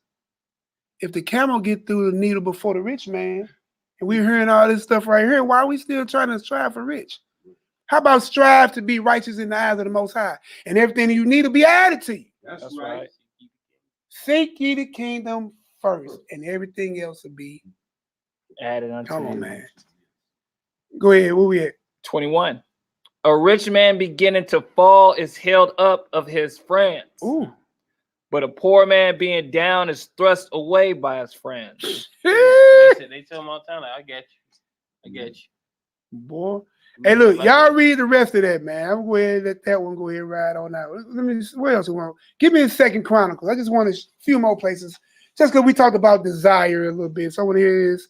And then again, still on this rich man thing, or you got to have a mansion, or how look, David took wives while he was on the run from Samuel living in caves. Bro, you can't get around it, bro. This is a Hebrew caveolite. This boy was stalactite. Boy, when they're drinking salt water off of caves, boy. Maybe go make that pot of salt water coffee while we hide from your peoples. You can't make this up, man. You can't make this up. Second Chronicles 11, 17 through 23. Because, you know, we talked about the desire. We talking about the multiple wives. And nobody after all this time, we 2 hours going on 3 hours, ain't gonna run it that hard. I ain't gonna run a 4 hour Saturday. I'll shut us down shortly. Just want you to see the myths. You pulling on which one, right? The Second Chronicles. You give me Deuteronomy 17. Let me dispel this one real quick. Deuteronomy 17, and I think it's 15, right? Because one thing about this class I want to do is go to they go-tos and take it away from them because they ain't really there for real. 16. 16. Yeah. But now I need you to read 16 15. and 17. 17 and 15. I need 15. 15 gonna tell you who he's talking to. Gotcha. Yeah, I want that too after this. Okay.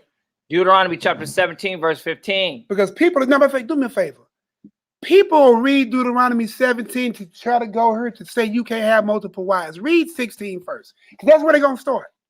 But he shall not multiply horses to himself, nor cause a people to return to Egypt, to the end that he should multiply horses.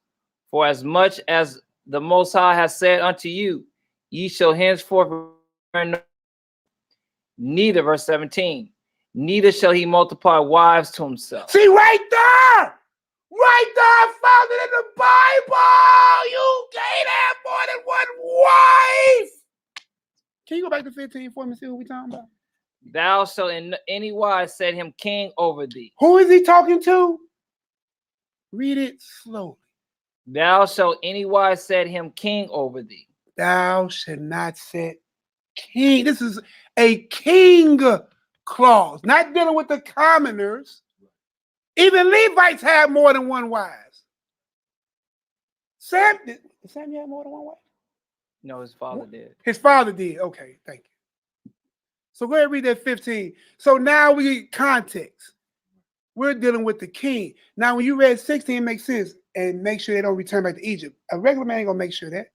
The king is in charge of making sure that Israel don't go back into that captivity. Right. Now it makes sense. Right. Now let's read 15. Thou shalt in any wise set him king over thee, whom the Most High thy Elohim shall choose. One from among thy brethren shall thou set king over thee. Not Obama, not the Hamite, Edomite. Thou mayest not set a stranger over thee, which is not thy brother. But he shall not multiply horses to himself. Stop. See right there. Why ain't nobody talking now? So now a king can't have more than one horse. Right. You know that ain't what he's saying. So you ain't telling me you can't have more than one wife. You just can't overdo it. Everything's supposed to be according to what in the scriptures? Moderation. Right. So he ain't saying you can't have more than one wife, even when you get down to that 17. Like you said, let's keep reading. Because if that's what he's saying, no more than one wife in 17, then surely he's saying no more horses in 16. Only one horse for the king. Keep going, bro. Nor cause the people to return to Egypt Mm-hmm. to the end that he should multiply horses. Because see, there you go, multiplying horses again. One horse for the king. But the person who's a farmer got about 7. You can ride the street over, what's that on Lucas and Hunt? That man got more horses than the king can have. And he poor. Keep going. For as much as the Most High has said unto you, ye shall henceforth return no more that way. Mm-hmm. Neither shall he multiply wives to himself. Oh, so what he's saying is what? You should not overdo it. Keep going. We're going to watch out what it says. That his heart turn not away. There it go. Now ask your question. There's more. We're going to keep reading. Who was the king of Israel at this time? There ain't no. At that thing. God dang it, boy. You just a spoiler, boy. It's a spoiler alert. No, I was gonna say it too. There was. I'll be putting it out there. Spoiler light. My bad. You know what I'm See, that's saying? why I'm in emotion. You know what I'm saying? He let all his wives Turn turn them the vote away. away from the Most High. Yeah, So what are you reading here? Right, a law against So it. you're reading the law that actually Solomon broke. This law was prophetic. There was no king in Israel during the time that Moses was writing this law in the wilderness. But Moses was writing the law for a king that one day will come and be the richest king on the planet, multiply himself in everything that he shouldn't have, and took on more than one wives because they made his heart do what? Turn away. Turn away from the Most High. Because he brought them idols into them temples. To a fact would cause Israel to, Be split down the middle. that's how major that was. This was a prophetic law. Right. So it makes you go back to like everything makes sense now. How the Most High said He judged the heart. So when you go back to Saul and King David or whatnot, if you look at Saul, it's like everybody was looking at the outer cup. You know, he was tall, big man, but the Most High, He said He judged the heart. So that's why He went after David. Right. So then when you look at Solomon or whatnot, Solomon came up after his father. And he never asked for riches, but he asked for the Most High as an understanding heart. And so since the Most High gave him a mind that he could understand, then he turned around and multiplied wives, and then they took his understanding away from his mind, away from the Most High. So it's like he asked for an understanding heart, and then Most High gave it to him, and then he turned around and let his wives, turn his sort of away from the Most High. So Turn his mind, turn his mind, his heart. Right. It's prophetic. And again, that's what happens, saying how these women, these women are our sisters are very important in all of this. Mm-hmm. But let's never forget that he went with strange. Yeah, no doubt. That too. Yeah, if there had been Hebrews, it probably wouldn't have happened. Right, because they would have been bringing idols, hopefully. Right. Hopefully. No, that cannot be so, because again, we read all through the scriptures, saying we went whoring against That's why I said hopefully. Hopefully. And 700 Israelite women. You ain't gonna 300 catch concubines. at 300 concubines. You ain't gonna catch 700 holy Israelites women. What you mean? They all got hoes. You know what I'm saying? But what I was saying is that the women, our sisters, they're very important. You know what I'm saying, to all this. Our sisters, especially in a polygynous relationship, the sisters, they have to be on one accord with their husband and on the same vibration to make the house run as he wants it run. You know what I mean? These sisters, they need to, like what we That's right, what you was talking about earlier about being jealous and stuff like that, or whatever the case may be. When you go to a job and you're working at that job or whatever the case may be, and another person comes in that job, gets hired or whatever. Now you've been at that job for what, 5 to 10 years or whatever, you know what I'm saying? And now another person is coming into the job, and your boss tells you, whatever your name is, girl, whatever, you know, teach this other woman, you know, or this other man to do this job.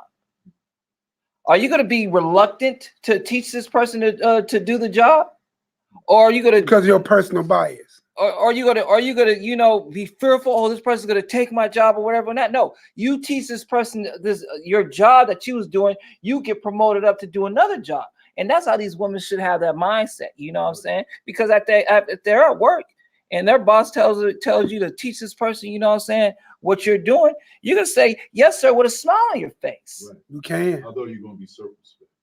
Right. You might be circumspect, but to have that mindset, like, I'm not going to teach this person nothing or whatever, not, you ain't going to do that at your job. Right, because now you're going to jeopardize yourself. Yeah, and you jeopardizing yourself, not perhaps, but you jeopardizing yourself. You know what I'm saying? If a man brings a woman, you know what I'm saying, to the household or whatever night, and he tells you, you know what I'm saying, the teacher, you ain't going to be all screw face to her or whatever the case may be, trying to dog her out, right, tell her up is down and down is up. No. Come on down, Watchman. You know, so nah. But sorry about that. Go ahead. No. I was just calling that watch. I apologize. I want to speak to that jealousy real quick. I got my apocrypha. Somebody put in Sirach 26:6. You see what I'm saying?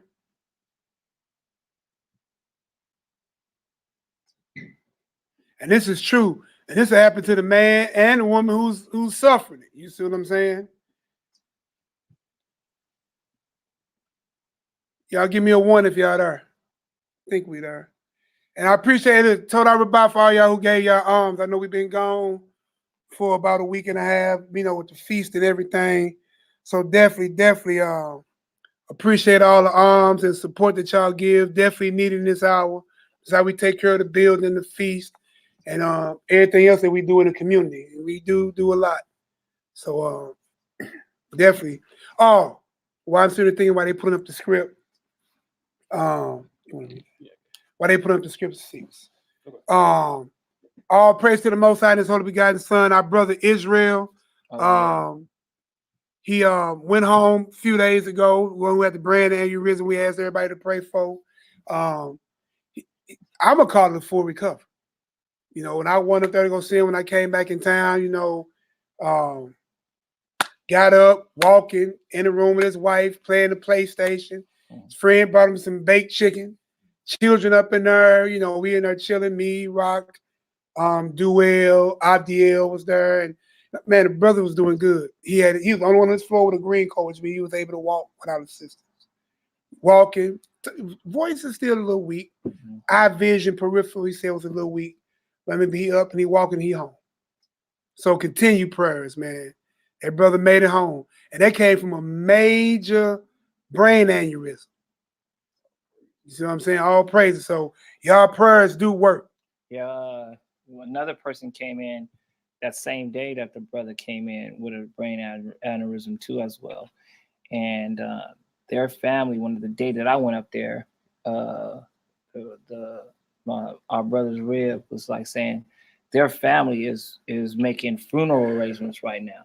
Wow. While our brother in Israel was making going home arrangements. You know, going home. Serve a mighty God, man. You serve a mighty God. And stuff like that. So, you know, for us, you know, prayer does count and prayer helps. Mm-hmm. And you know, for all those who said that they prayed, you know, saying TORAH LAW for that. You know, also too, you know, we as your brothers and sisters out here in the Lou in St. Louis, you know, the devil doesn't like how we be shooting back and fighting back, you know what I'm saying, against his kingdom. So we ask y'all to continuously to pray for us as well out here in St. Louis, you know what I'm saying, as well as we also pray for, you know, for y'all when y'all ask, and, you know, even to say, you know, worldwide family on the internet. The Most High knows He knows our hearts when we're praying and stuff like that or whatever. But we thank you for your prayers too as well, and we ask you guys to continue praying for us, especially around the time, the feast and stuff like that, because there's battles going on, in the heavens, saying as well. There's battles spilling over here on Earth, on the terrestrial plane, on whatnot. So y'all continue praying for us too as we pray for y'all. Oh yeah, continue. We'll pray for you as well. So look, we're gonna talk about that deal with the jealous. Shalom is our ribbage. Well, the wife then popped in, both of them in, but we're going over the jealousy factor dealing with So we're gonna read Sirach. We're at 26, and what verse is that again? Verse 6. 6, yeah. Sirach 26, verse 6. But a grief of the heart and sorrow is a woman that is jealous over another woman. So grief and sorrow of the heart is a woman that is jealous over another woman. Keep going. That's it. And a scorch of the tongue which communicated with all. And that mouthpiece. That jealousy in that mouth. Hey, listen. You already know you ain't winning no mouth war with no Hebrew woman. You gotta give her the scriptures on them tongues. Turn her to Joshua chapter 3. Put that tongue together, girl. Hey, you gonna talk about you want fresh water and salt water out the same mouth. You praising God and cursing the man made in the image of God with the same tongue. These are scriptures. You see what I'm saying? They be watching you, what I'm saying? Otherwise, they be watching us, they be watching us, and then you try to, get into an argument. Sort of, I say argument. They don't be arguments, but a strong discussion. You know what I mean? And I should probably pull out one of them times you done slipped. You know what I'm saying? Bring up the past life.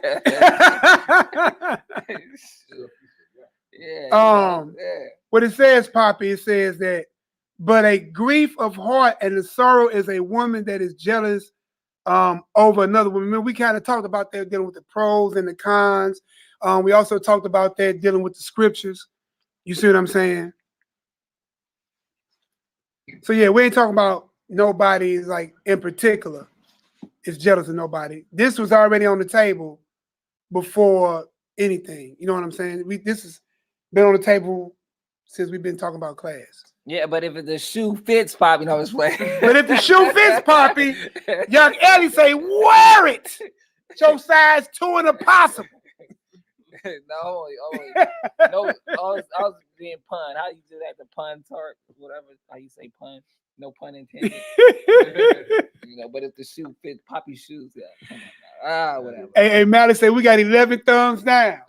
Yeah, baby. Hey, boy, they don't like this boy. Hey, look, I'm not here to be your friend. I'm just here to tell you what thus say the Lord, and then you comprehend what you want to comprehend out of it. Fine. Right? So we was talking about that desire, right? Mm-hmm. So jealousy, actually. Yeah, jealousy. Yeah, jealousy. Yeah, this desire was desire was a part of it too. We was talking about. Gotcha. So, but that's what we're gonna hit that 2 Chronicles 11. Okay. We still there? Oh, yeah. Are you still there? He got it. Yeah, all right, cool. What verse you want to start at? Start at 17 through 23. 2 Chronicles chapter 11, verse 17. Give me that outside voice. So they strengthened the kingdom of Judah and made Rehoboam, the son of Solomon, strong 3 years. For 3 years they walked in the way of David and Solomon. And Rehoboam took him Mahalath, the daughter of Jeremoth, the son of David, to wife, and Abihail, the daughter of Eliab, the son of Jesse, which bare him children. Jush and Shemariah and Zaham. And after her he took Michal, the daughter of Absalom, which bare him Abiah and Atiah and Ziza and Shelomith. And Rehoboam loved Maacah, the daughter of Absalom, above all his wives. Above what? All his wives. So that's another reason why we're sitting here talking about the jealousy factor, right? I was kind of bringing up, we was talking about this also, is that even though we see right here that even there was a situation, right, where a husband actually loved one wife above all the other wives. But you don't see the other wives getting out of order. You don't see the other wives, you know what I'm saying? It's just what it is. Sometimes people don't even realize sometimes you have a favorite child, right? Or you might have a favorite manager at your job. You know what I'm saying? So sometimes there can be favor. You know what I'm saying? I try my best to be partial. You know what I'm saying? But I get told that I ain't all the time. And of course, you'll hear one wife say, well, yeah, more than the other one say, well, you know, maybe, maybe not. But I'm prepared to hear it. I'm prepared to hear it. You be wise not to try to hear it. You know what I'm saying? Unpartial. I don't say unbiased. I'm gonna be on the truth. You know what I'm saying? Truth might not just fall in your favor, but I'm gonna be impartial. You know what I'm talking about? Yeah, I got you. I do affirm. You hear me? And you gotta be legal right here, boy. Hey, I affirm. You know what I'm saying? I might miss him, so I affirm. So we good with that one? Above all his wives Mm-hmm. and his concubines. And it's what? Concubines. So he had wives and lesser wives or lovers, you know what I'm saying? But he had that one that he favored. So now we understand when you say that jealousy is not becoming that of a woman, because this could be a situation where jealousy could probably pop off real hood. You know what I'm saying? I ain't say real, I say real hood. Right. You know, you're still dealing with us. Yes, absolutely. I know he ain't loving that girl up in that morning. He loving me. I know he ain't giving her that ride more than me. I know he ain't spent 3 hours, 6 days, 4 weeks, 2 months, 28 seconds, 28, 29, 30 more seconds with her than me. Stop that, man. Listen, he's there. Listen, what's funny, you don't go to work and tell your boss that. I just know you did that little Ron get more break than me. Come on, man. And you don't do that with your children. Mama, I just know you ain't give a big piece of cake. Shut your butt up and go to your room. Okay. You know what I'm saying? So stop trying to, and what happened, this would kill me. You try to run your man hard and you run everything else in creation, but you want the man of the Lord. But the man that's carnal will come up and snatch you up and do whatever he want with you. And you can get whatever. He can run through you. Literally. Pass you off to his homeboys, get you hooked on dope, have you take a dope case for him. Or you can do all that. But a righteous man who keeps this, he's second best. Look down on, talk bad about, ain't giving no love. You hear me? Talk bad. I heard that. Told him his check ain't big enough. We dispelled that one, didn't we? We dispelled that. I'm just trying to tear all these strongholds down. We ain't got many more to go. And you call yourself a man. Shit, you call little Willie a man. You been with him for years and he ain't with you no more. And he humped your sister and your mother. And you didn't sit there and messing with your cousin on the down low. And then stole your stole your money and your car and wrecked it. Didn't give you nothing back. And he got your tax return. Yeah, got the tax return. I'm gonna flip it. And he went to go kick it with a big fat white girl. I'm gonna flip it. To get her money. You know what I'm talking about? That's all I'm saying, man. But the Israelite man who goes to work and keep this word to the best of his ability, that man get told, you can't have another wife. You can't do that. Who is she talking to? Who's she talking to? You know what I'm talking about? But yeah, I mean, look, this is what Israel dealing with. This is what I'm saying. We have to put this on trial. See if it's of God. God used it. Christ used it. We could be done with the class right there. He told Solomon, he told David, listen, I could have gave you as many wives as you wanted. You just couldn't take Uriah the Hittite's wife. And you put him to death.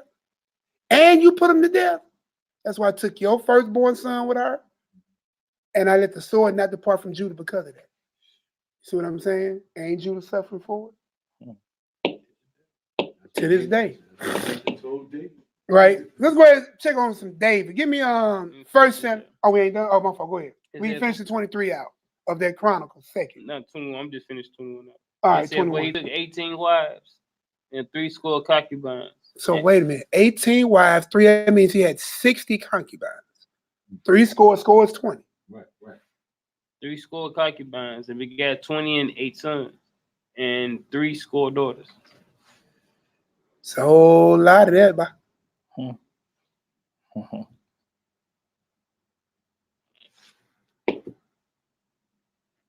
That's right. That's right. That's right, Mal. The rug is one with the word. So look, let's go and get that First Samuel. I ain't never read that book. I know. First Solomon. That boy is one of them lost books. Right. That book is a lost. First Samuel 22. First Samuel 22. First Solomon. Man, I've been sleeping. I missed that book. Hey, boy, let me go ahead and put that up there. That's an excellent precept. I think like I Mally got me right. Watchman had put it there. It's just scripture. And I find more bitter than death the woman whose heart is a snare in the nets, and her hands as bands, whose pleases God shall escape from her, but the sinner shall be taken by her. Ooh-wee. I don't get no plainer than that.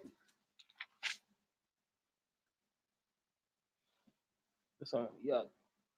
Jack Eddie. I'm right here. Where we at? First Samuel 22. 22, 1 through 3. Then we're going to jump over to Samuel 25. And then end it with 27 and 1 and 3. 1 Samuel chapter 22, verse 1. David therefore departed thence and escaped to a cave of Adullam. And when his brethren and all his father's house heard it, they went down there thither to him. And everyone that was in distress, and everyone that was in debt, and everyone that was discontented, gathered themselves unto him. Now you hear this? Chip off this situation. David has fled the building. Saul is on his heels, right? David is hiding where? In a cave, Adullam. And all of those people that came, they was in debt. Did you read the word debt? Mm-hmm. Boy, keep going. Gathered themselves unto him, Mm-hmm. and he became a captain over them. And there were with him about 400 men. And David went thence to Mizpah of Moab. And he said unto the king of Moab, let my father and my mother, I pray thee, come forth and be with you till I know what the Most High will do for me. Read that one more time. Who come forth? I pray thee, let my father and my mother, I pray thee, come forth and be with you till I know what the Most High will do for me. Mm-hmm. So the Most High is dealing with David. All right, keep going. You want to go down? That was verse 3. Oh, okay. But it was him and his wives, right? He's putting his mother and father, and he's trying to figure out what the Lord gonna do with him, right? So anyway, look, I'll post the rest of that. I'm gonna go ahead and do a share screen. I'm gonna probably go ahead and end this on out.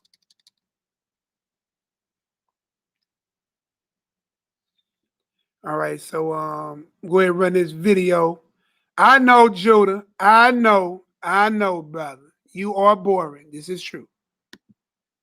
All right, so I'm gonna hit this share screen. As soon as I go back and undo that. Bing. Bada bow, bada bow. All right, I'll play this one last video, y'all. He about less than 10 minutes.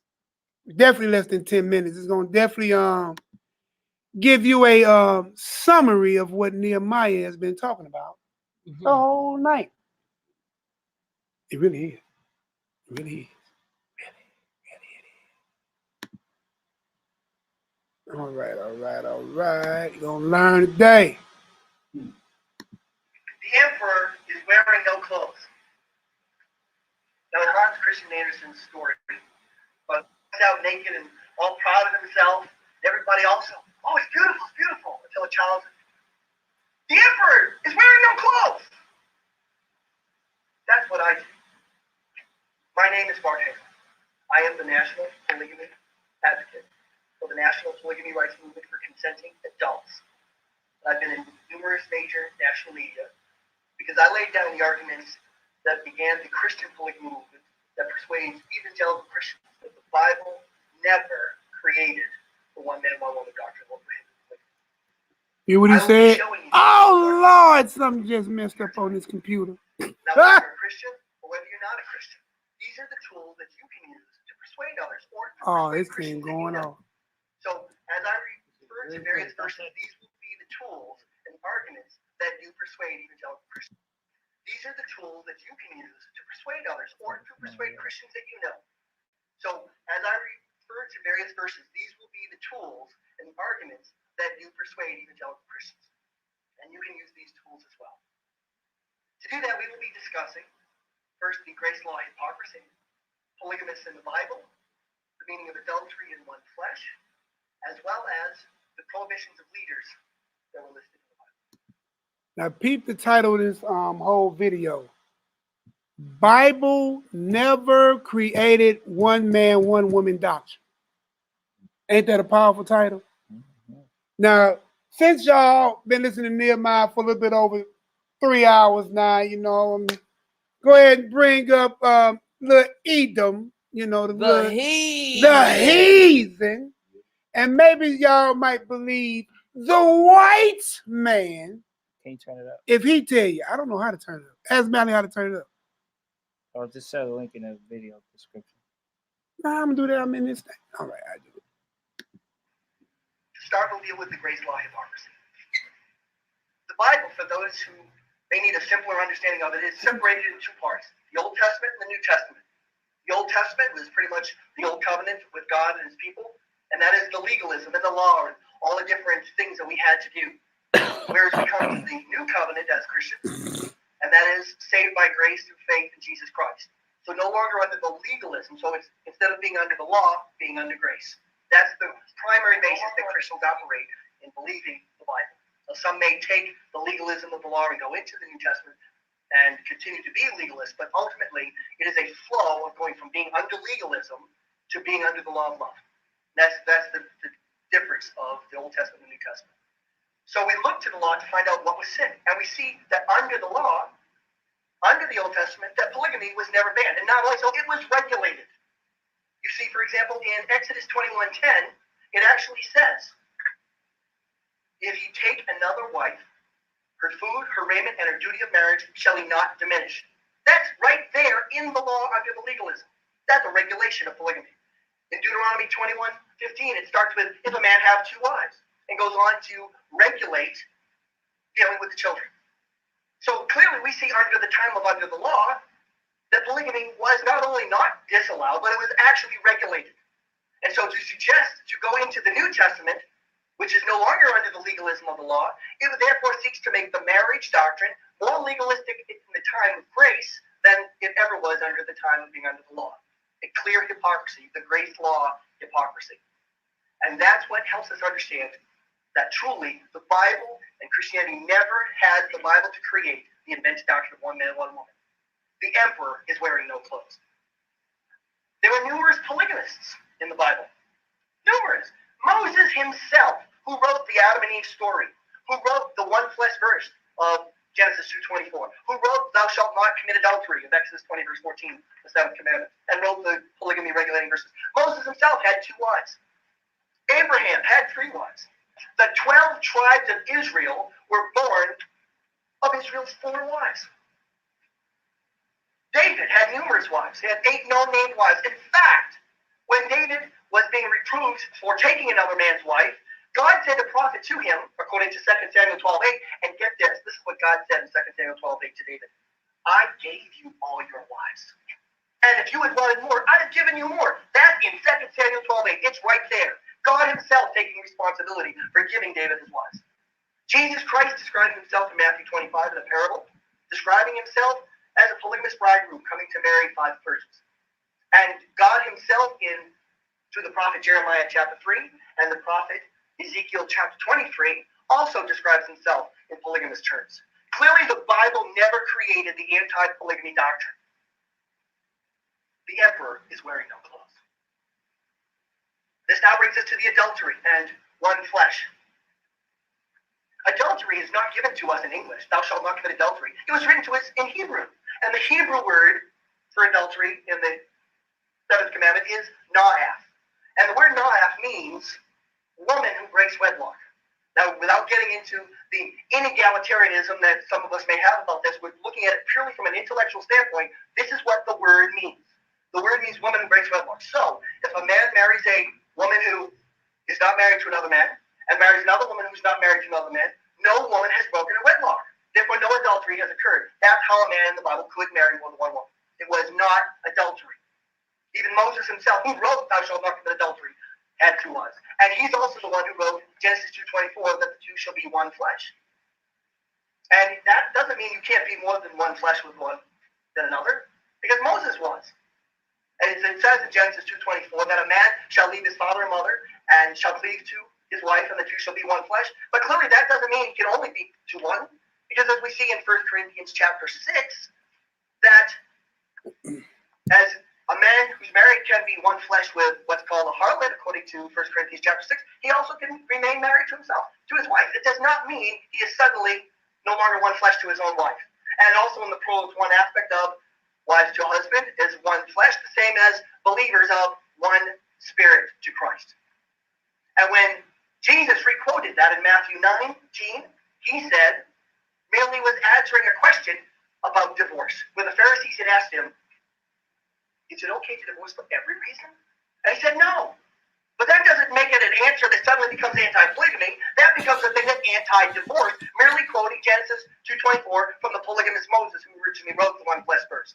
So what we've seen is that truly the understanding of adultery and the one flesh passage clearly do not support the one man, one woman, or anti-polygamy viewpoint. It's not in the Bible. The emperor is wearing no clothes. And that brings us now to the leadership. In Deuteronomy 17, it says that a king shall not multiply wives unto himself, nor horses. Now that doesn't create an exclusion of only one. That just says shall not multiply, shall not hoard. Because if he can't multiply more than one wife, then that means he can't have more than one wife, more than one horse. That doesn't make sense. And not only that, it's just simply with that it's not an exclusion to only one. That also then we see that was only to kings and not to everybody. And then also you see in the New Testament where it refers to the husband of one wife. The 3 verses only, which is in 1 Timothy 3:2, 3:12, and Titus 1:6. And those are only instructions for bishops, elders, and deacons shall be the husband of one wife. It doesn't say it for everybody else. It says only for bishops, elders, and deacons. And not only so, again, go back using Strong's Concordance of the Bible, go back to the Greek word, and the Greek word for one and one wife is mia. And the word mia translates to first, as in on the first day of the week when the women found the open tomb after the resurrection, the first day of the week. The word mia translates to first, that he should be the husband of first wife. Suddenly we realize this is not a limitation of one wife, this is a limitation against divorce, as we saw Jesus was doing earlier. So clearly that the husband must be the husband of his first wife. And clearly this helps us understand this never created a prohibition for polygamy. It only created a restriction, if anything, for bishops, elders, and deacons. And so again we see the emperor is wearing no clothes. Through this we've seen the arguments. We have seen that the grace law hypocrisy. We have seen polygamists in the Bible. We have seen the real understanding of adultery and one flesh. And we have seen that limitations only on kings, bishops, elders, and deacons. Clearly, the Bible never created the invented one man, one woman doctrine. And that is what I have done and what has catapulted me to the national stage and all the major media interviews and so forth, is the bringing of these arguments to persuade Christians, my fellow Christians, that the Bible never created the one man, one woman doctrine. The emperor is wearing no clothes.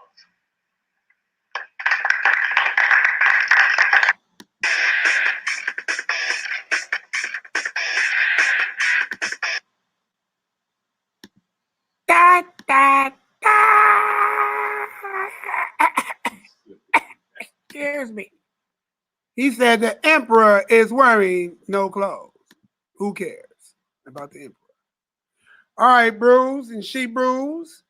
I'm probably be about enough for your brother Nehemiah. I think we pretty much got the gist of it, though. But did y'all see that, though? Did that make sense? Some people don't like learning from Edom. I know that's right. Yeah, the strong definition, right? One, first, a certain. Agree, first, one or other. Yeah. Yeah, Mia. And if you want to witness that, go to Matthew 28 and 1. The same word Mia used in 1 in 1 Timothy. Hold on. You know what? Let me just do it. Right. So we're going to go to, let's use the 1 Timothy, right? Here it is. Strong's. I don't know what just happened. First 10.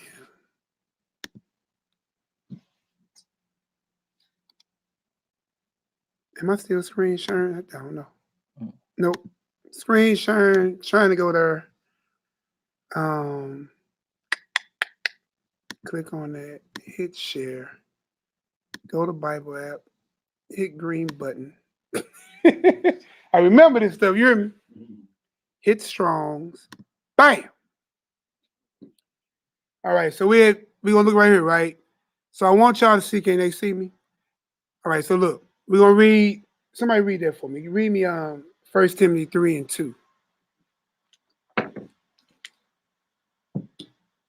1 Timothy chapter 3, verse 2. All right.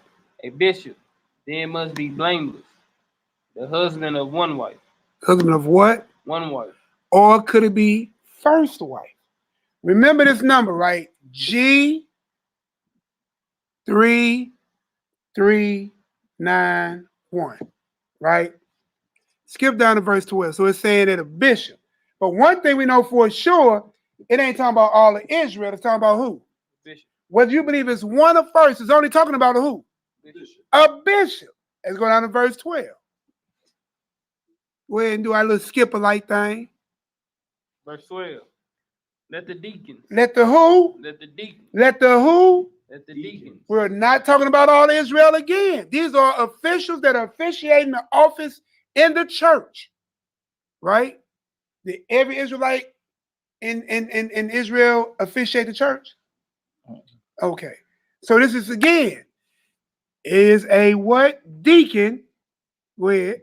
Let the deacons be the husbands of one wife. How many wives? One wife. Or is it first wife?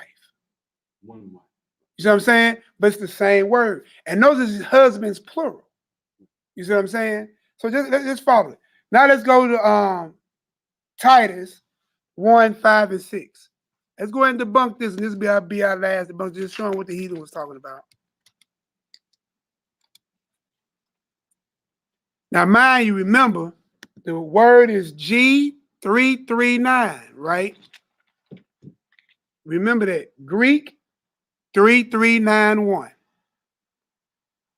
So let's go down here to Titus. 6 and 7. Chapter 1, 6 and 7. It's 6 and 7.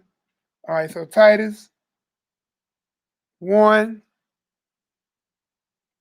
Verse 6 and 7. Well, no, I want 5. The reason why I want 5, I want to see it show you his elders. Ordained elders. You see it was that in 1 and 5? That's the reason why I want you to say 5. Okay. You catch what I'm saying? I see. Because what I'm trying to do is point out who he's talking to. So remember, in Timothy 3 and 2, he's talking to what? Bishops, right? Then in Timothy 3 and 12, he's talking about deacons. In this one, he's talking about ordained church working elders. And he's talking about bishops too. And bishops too. So go ahead and read that. And see how I have that little paragraph incentive thing right there? That lets you know it's a new train of thought when it's starting off. So 5 is a new train of thought in this chapter. So I read it. For this cause left I thee in Crete, that thou shouldest set in order the things that are wanting, and ordained elders in every city as I had appointed thee. If any be blameless, here's the key part. Blameless. Are you blameless if you got a divorce on your record? No. Bingo. Now is it making sense? If any be blameless, the husband of one, which we're going to show you can be first wife, having faithful children, right? Because if he blameless, he's still with his first wife, and his children are without fault. They ain't out there on drugs and stealing and robbing and thugging and bugging. So that's why he's able to be ordained this way, because why? His house is in order. So now you can keep the house of Israel in order. That's what's going on. So, not self-willed, not soon angry. See there, you can't be that. Not given to wine, no striker, not given to filthy lucre. So that's simplicity. That would be the wise and perfect man for office. Right? He ain't money driven. He ain't beating nobody. But that leaves NehemiYAH out because he's a bird plucker and a hands-on. So that ain't me. Back then and now. Back then and now.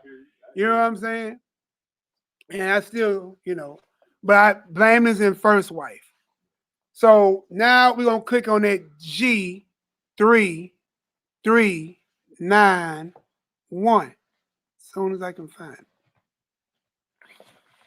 Where did it go? Somebody took the word out. There it go.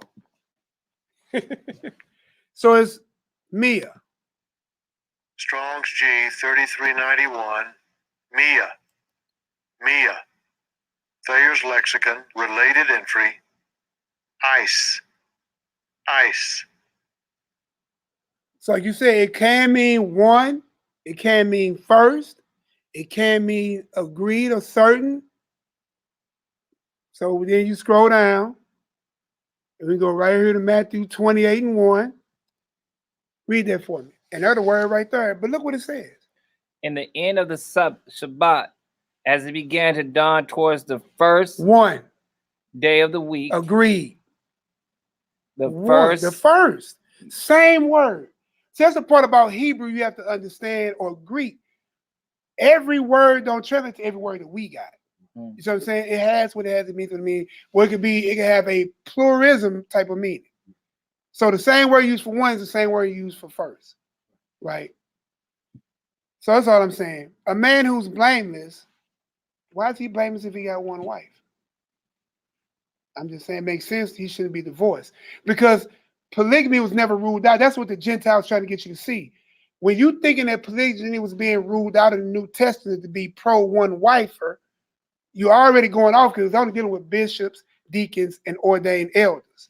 What it was doing is bringing up the same thing Christ was talking about, which the same thing was talked about in the Old Testament. It was not so to put away your first wife. We actually talked about that earlier. No matter what Eve did, Adam did not put her away. Even to the fact when Eve said, kill me, read them books of the lost books of Eve. Eve requested to go to death, that he may obtain the garden again. He said, woman, you talking crazy. You flesh of my flesh and bone of my bone. So since Christ is the written word, Messiah understands the word, makes sense for the Messiah to say what? This is an upgrade. Everything he's been teaching you is spiritual. If you look at a woman after her, you already lusted, you're guilty of what? Adultery. If you hate your brother in your heart, you're already guilty of what? And neither one of those got a place in the eternal life. So why you think he ain't up in that when he up in his church? If he's building up a new spiritual church, he wants that spiritual church to be the same, because if Christ loved the body and like the man should love his wife, and if Christ loved the church like the man should love his wife, then why would he divorce the church? He don't. It's like he don't want you to divorce the what? Wife. Make sense? He's taking it to a spiritual level.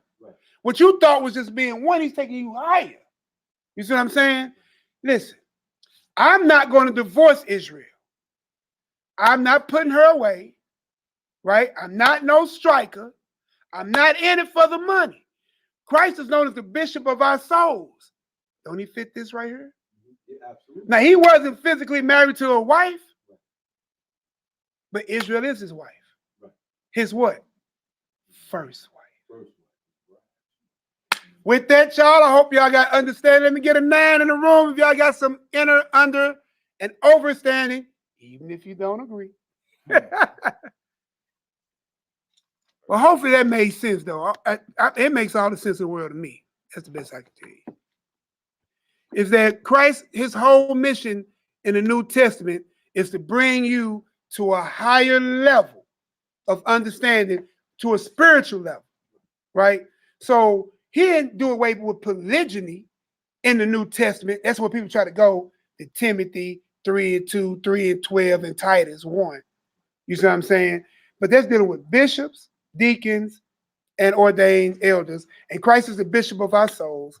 And he's not a striker. He's not in there for filthy lucre, right? And he's not on none of that. He will not divorce his first wife. That's what and he's not, and he's blameless. Christ just showed you everything that he is. That's what you just manifested in the flesh, right? So with that being said, y'all, is they saying, did they get understanding, whatever? Yes, no, maybe so. Everybody looking at the chat.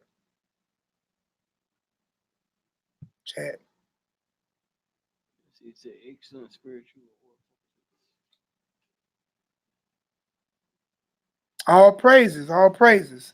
Surprising discoveries about polygyny. May Yahweh bless. All praises. Can you show how it's actually translated? I did.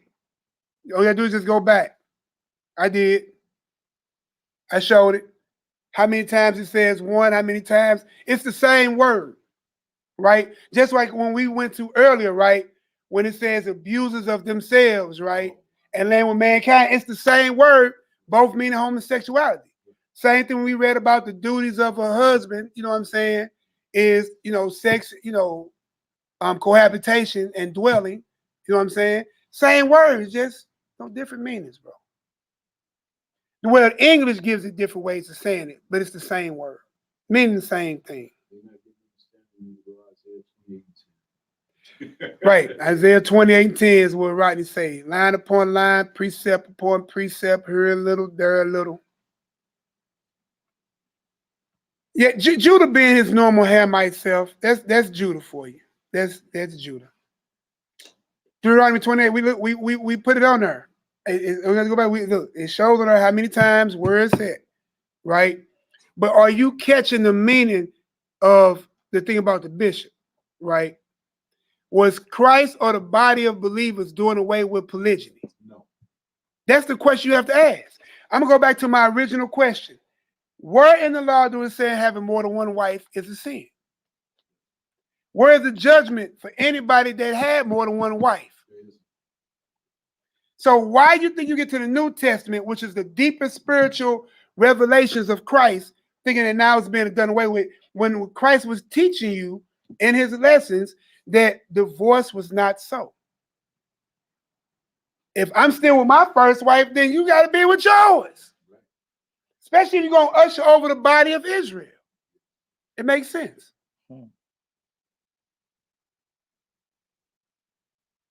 Do that make any sense? Can I get a 1 if anybody understand? Give me a 2 if you don't. I try to go a little bit. I did what you theoretical. Dude, I ain't say it was a sin. I asked you, did you see it, bro? I ain't saying bro or sis. I don't know which one. I'm not saying you called it a sin. I'm going back to my regular foundation. If it ain't a sin, ain't nothing else.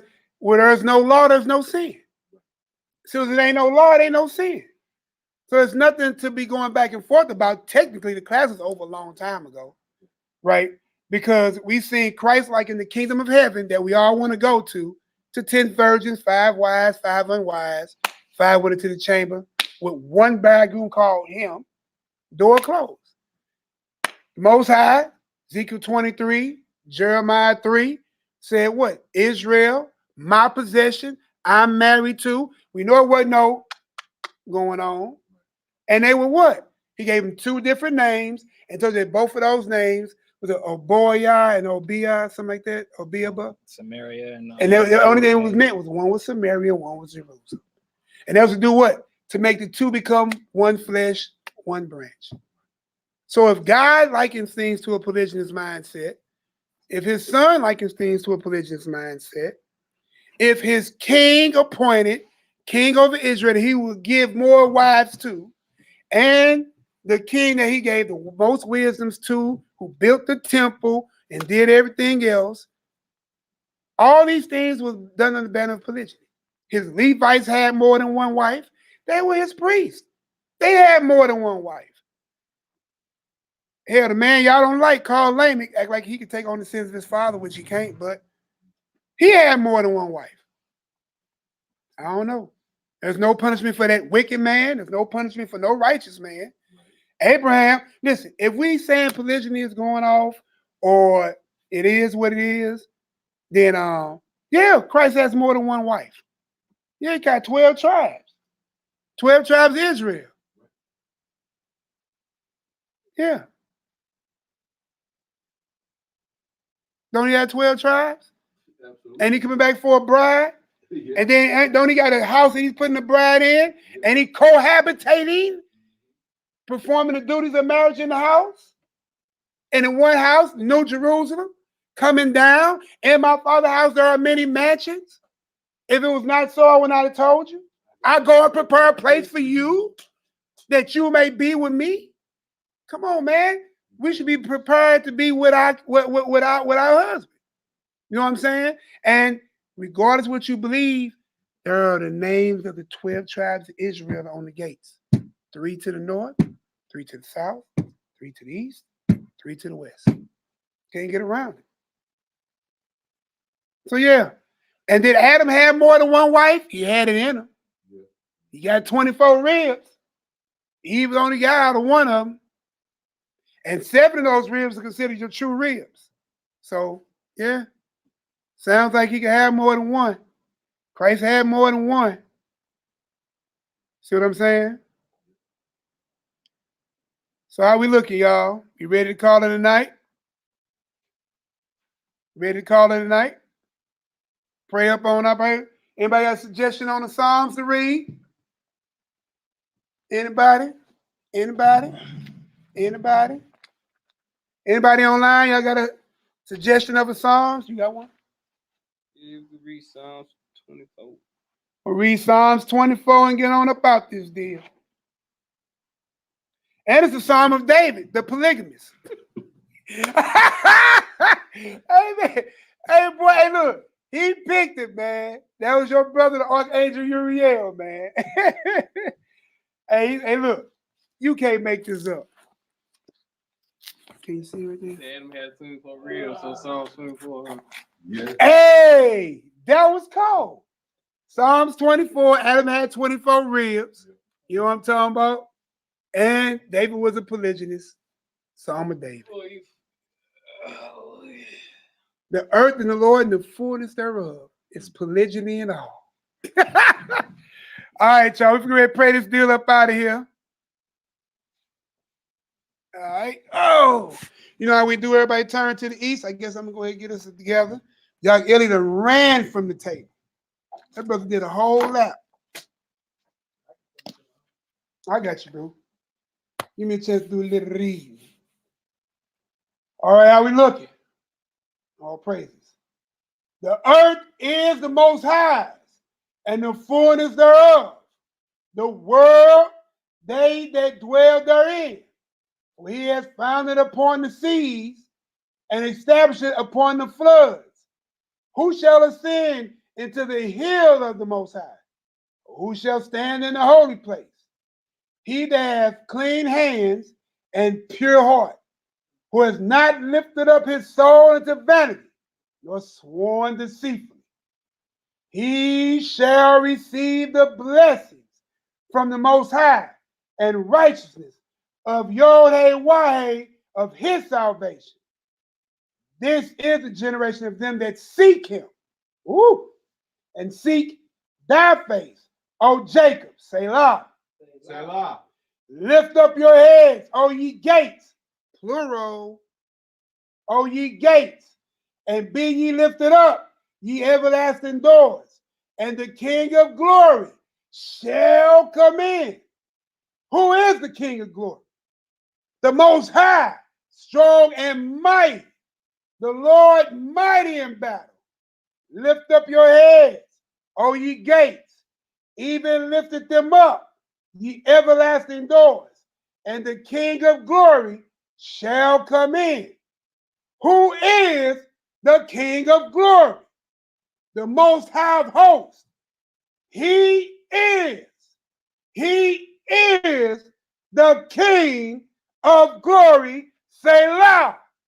Selah. Hallelujah. Selah. Yahoo. Yeah, I'm drinking a little water. Yeah, you opened that water. I ain't drinking it no more. Go ahead, bro. I'll lock it up. Get you some cookies, bro.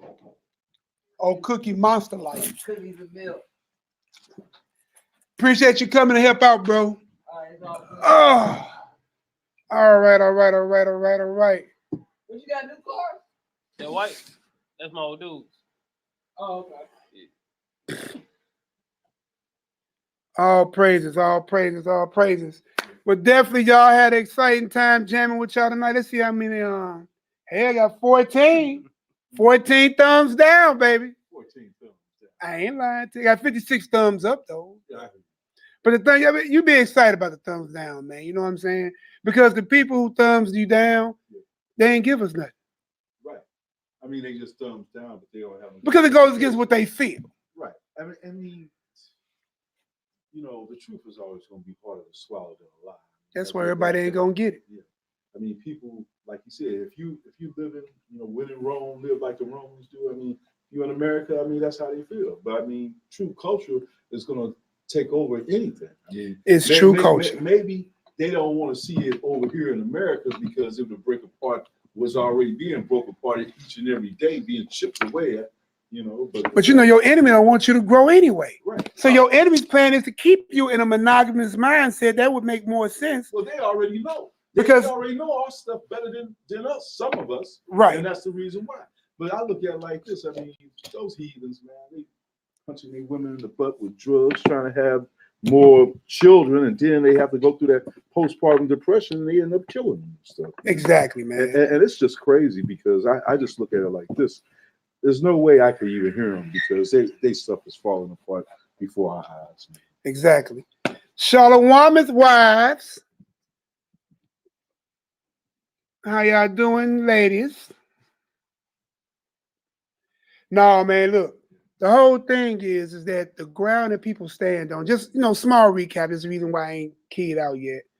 The next feast day is December the 21st. Feast of Dedication, Saturday at sundown, starting at 5 p.m.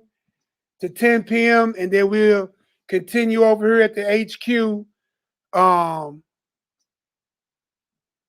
10:30 on through. Y'all bring my jacket in. It got a little cold, isn't it? Yes, it's my. But but at the end of the day, man, this is our culture. And if you hate this polygyny, but love monogamy, listen, and monogamy ain't never won y'all nothing. Monogamy ain't won y'all nothing.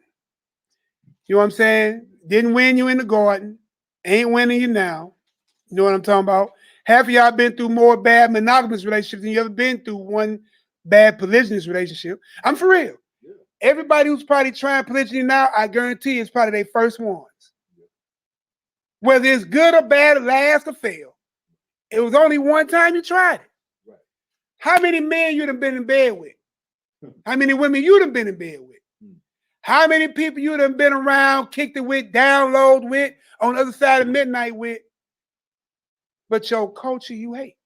Yeah, no kidding. But your culture you hate. And you give it a bad rap because you had maybe one bad experience. I'm going to say it like that. But I don't think you should have one, because you ain't tried it enough. Right. And then if it is the first time trying it, then that is your first time trying it, and all the other options has failed, you should go 10 times as harder to make it work, because all this has failed. And then when you look back and be like, well, what are the elements of my failure? This is what I would do. The elements of my failures was A, B, C, D. Right. Well, since I know A, B, C, D are the elements of my failure, I'm not going to reiterate that again. You know what I'm saying? And actually, I should be able to come out of that because now I got this, that, and that. Now I ain't got to worry about my man cheating because he actually tell me the truth. He bringing another wife home. He ain't cheating no more. That's off the table. They have the Most High first in your life, then hey, he'll make the increase. There you go. And like when he tell me in Judges 6 and 17, I'll be with you. Gideon had all them wives, all them poor off the table. And then listen, if you have more than one wife, are you really as poor? No. If a man got more than one wife, he's really as poor. You definitely are 2 incomes less poor. Yeah, that's true. You get what I'm saying? You make what you make, your wife make what she make. You make what you make what you make. I make what I make, and the other 2 wives make what they make. Right. You know what I'm saying? We less poor together. Yeah. To the point, I mean, you ain't got to put nobody's financials out. I'm just saying you are richer together than you are apart.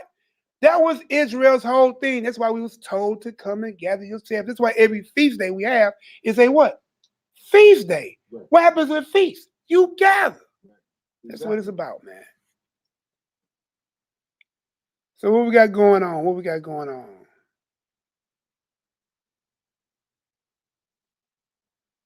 Thumbs down, band-aids on. Southern Judas say thumbs down. Them cuts hurt. Being exposed to polygynous families have refined my overstanding. I'm thankful for it. Hallelujah. Awakening strong. What does $2 upgrade do? Hey, look, we got a $2 donation. So somebody else say, we'll do a $2 upgrade do. Hey, listen, TORAH LAW for your arms. I won't complain. Hey, listen, that $2 will cover the money order. Hey, look, I ain't that type of Hebrew. That $2 will cover the money order. You hear me? So, hallelujah in my book. Send $2 more. Send $2 more every day for the next 60 days. You know, I'm just saying, man. All I'm saying is, we here, and I got to speak well for my brother, we are thankful for whatever y'all give, whatever y'all do, because it really does carry the ministry forward. Nobody in here riding Bentleys off of donations. I'm telling you. People that been here to St. Louis, you know what I'm saying, they live here, ain't nobody riding Bentleys off the donations, bro. At least not in this assembly. This ain't Creflo Dollar or TD Snakes or any of them. You know what I'm saying? This ain't Kenneth Copeland or none of them guys. This ain't a mega church. We only got 52 viewers now. Now, if we was on my channel, I got 45,000 subscribers, but we ain't on my channel. Now, we'll upload it to my channel, so they will see it. But every time I upload to my channel, my description always leaves them right back to this channel. So, always. All right, man. How everybody looking, man? Y'all ready to go ahead and sign on up out of here? 4 minutes before the 4 hour. Y'all want me to run the whole 4. All right, man. Hot topics. You know what I'm saying? Somebody send NehemiYAH another suggestion for another hot topic. I'll run it again. I ain't scared. I can't outrun you anyway. But I can't run through you. Oh, juggernaut. Is that the juggernaut? Juggernaut. Well, look what he said, juggernaut. You got one, Poppy?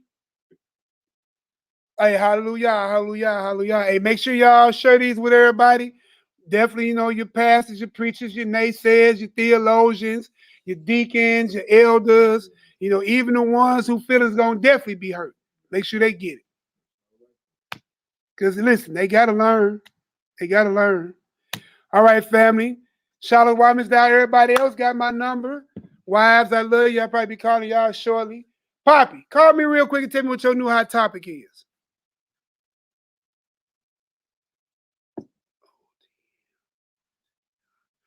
Oh, I don't know what OTM mean. I don't know what OTM mean. Hold on, let me give you should be in the description, but let me tell you from my brother.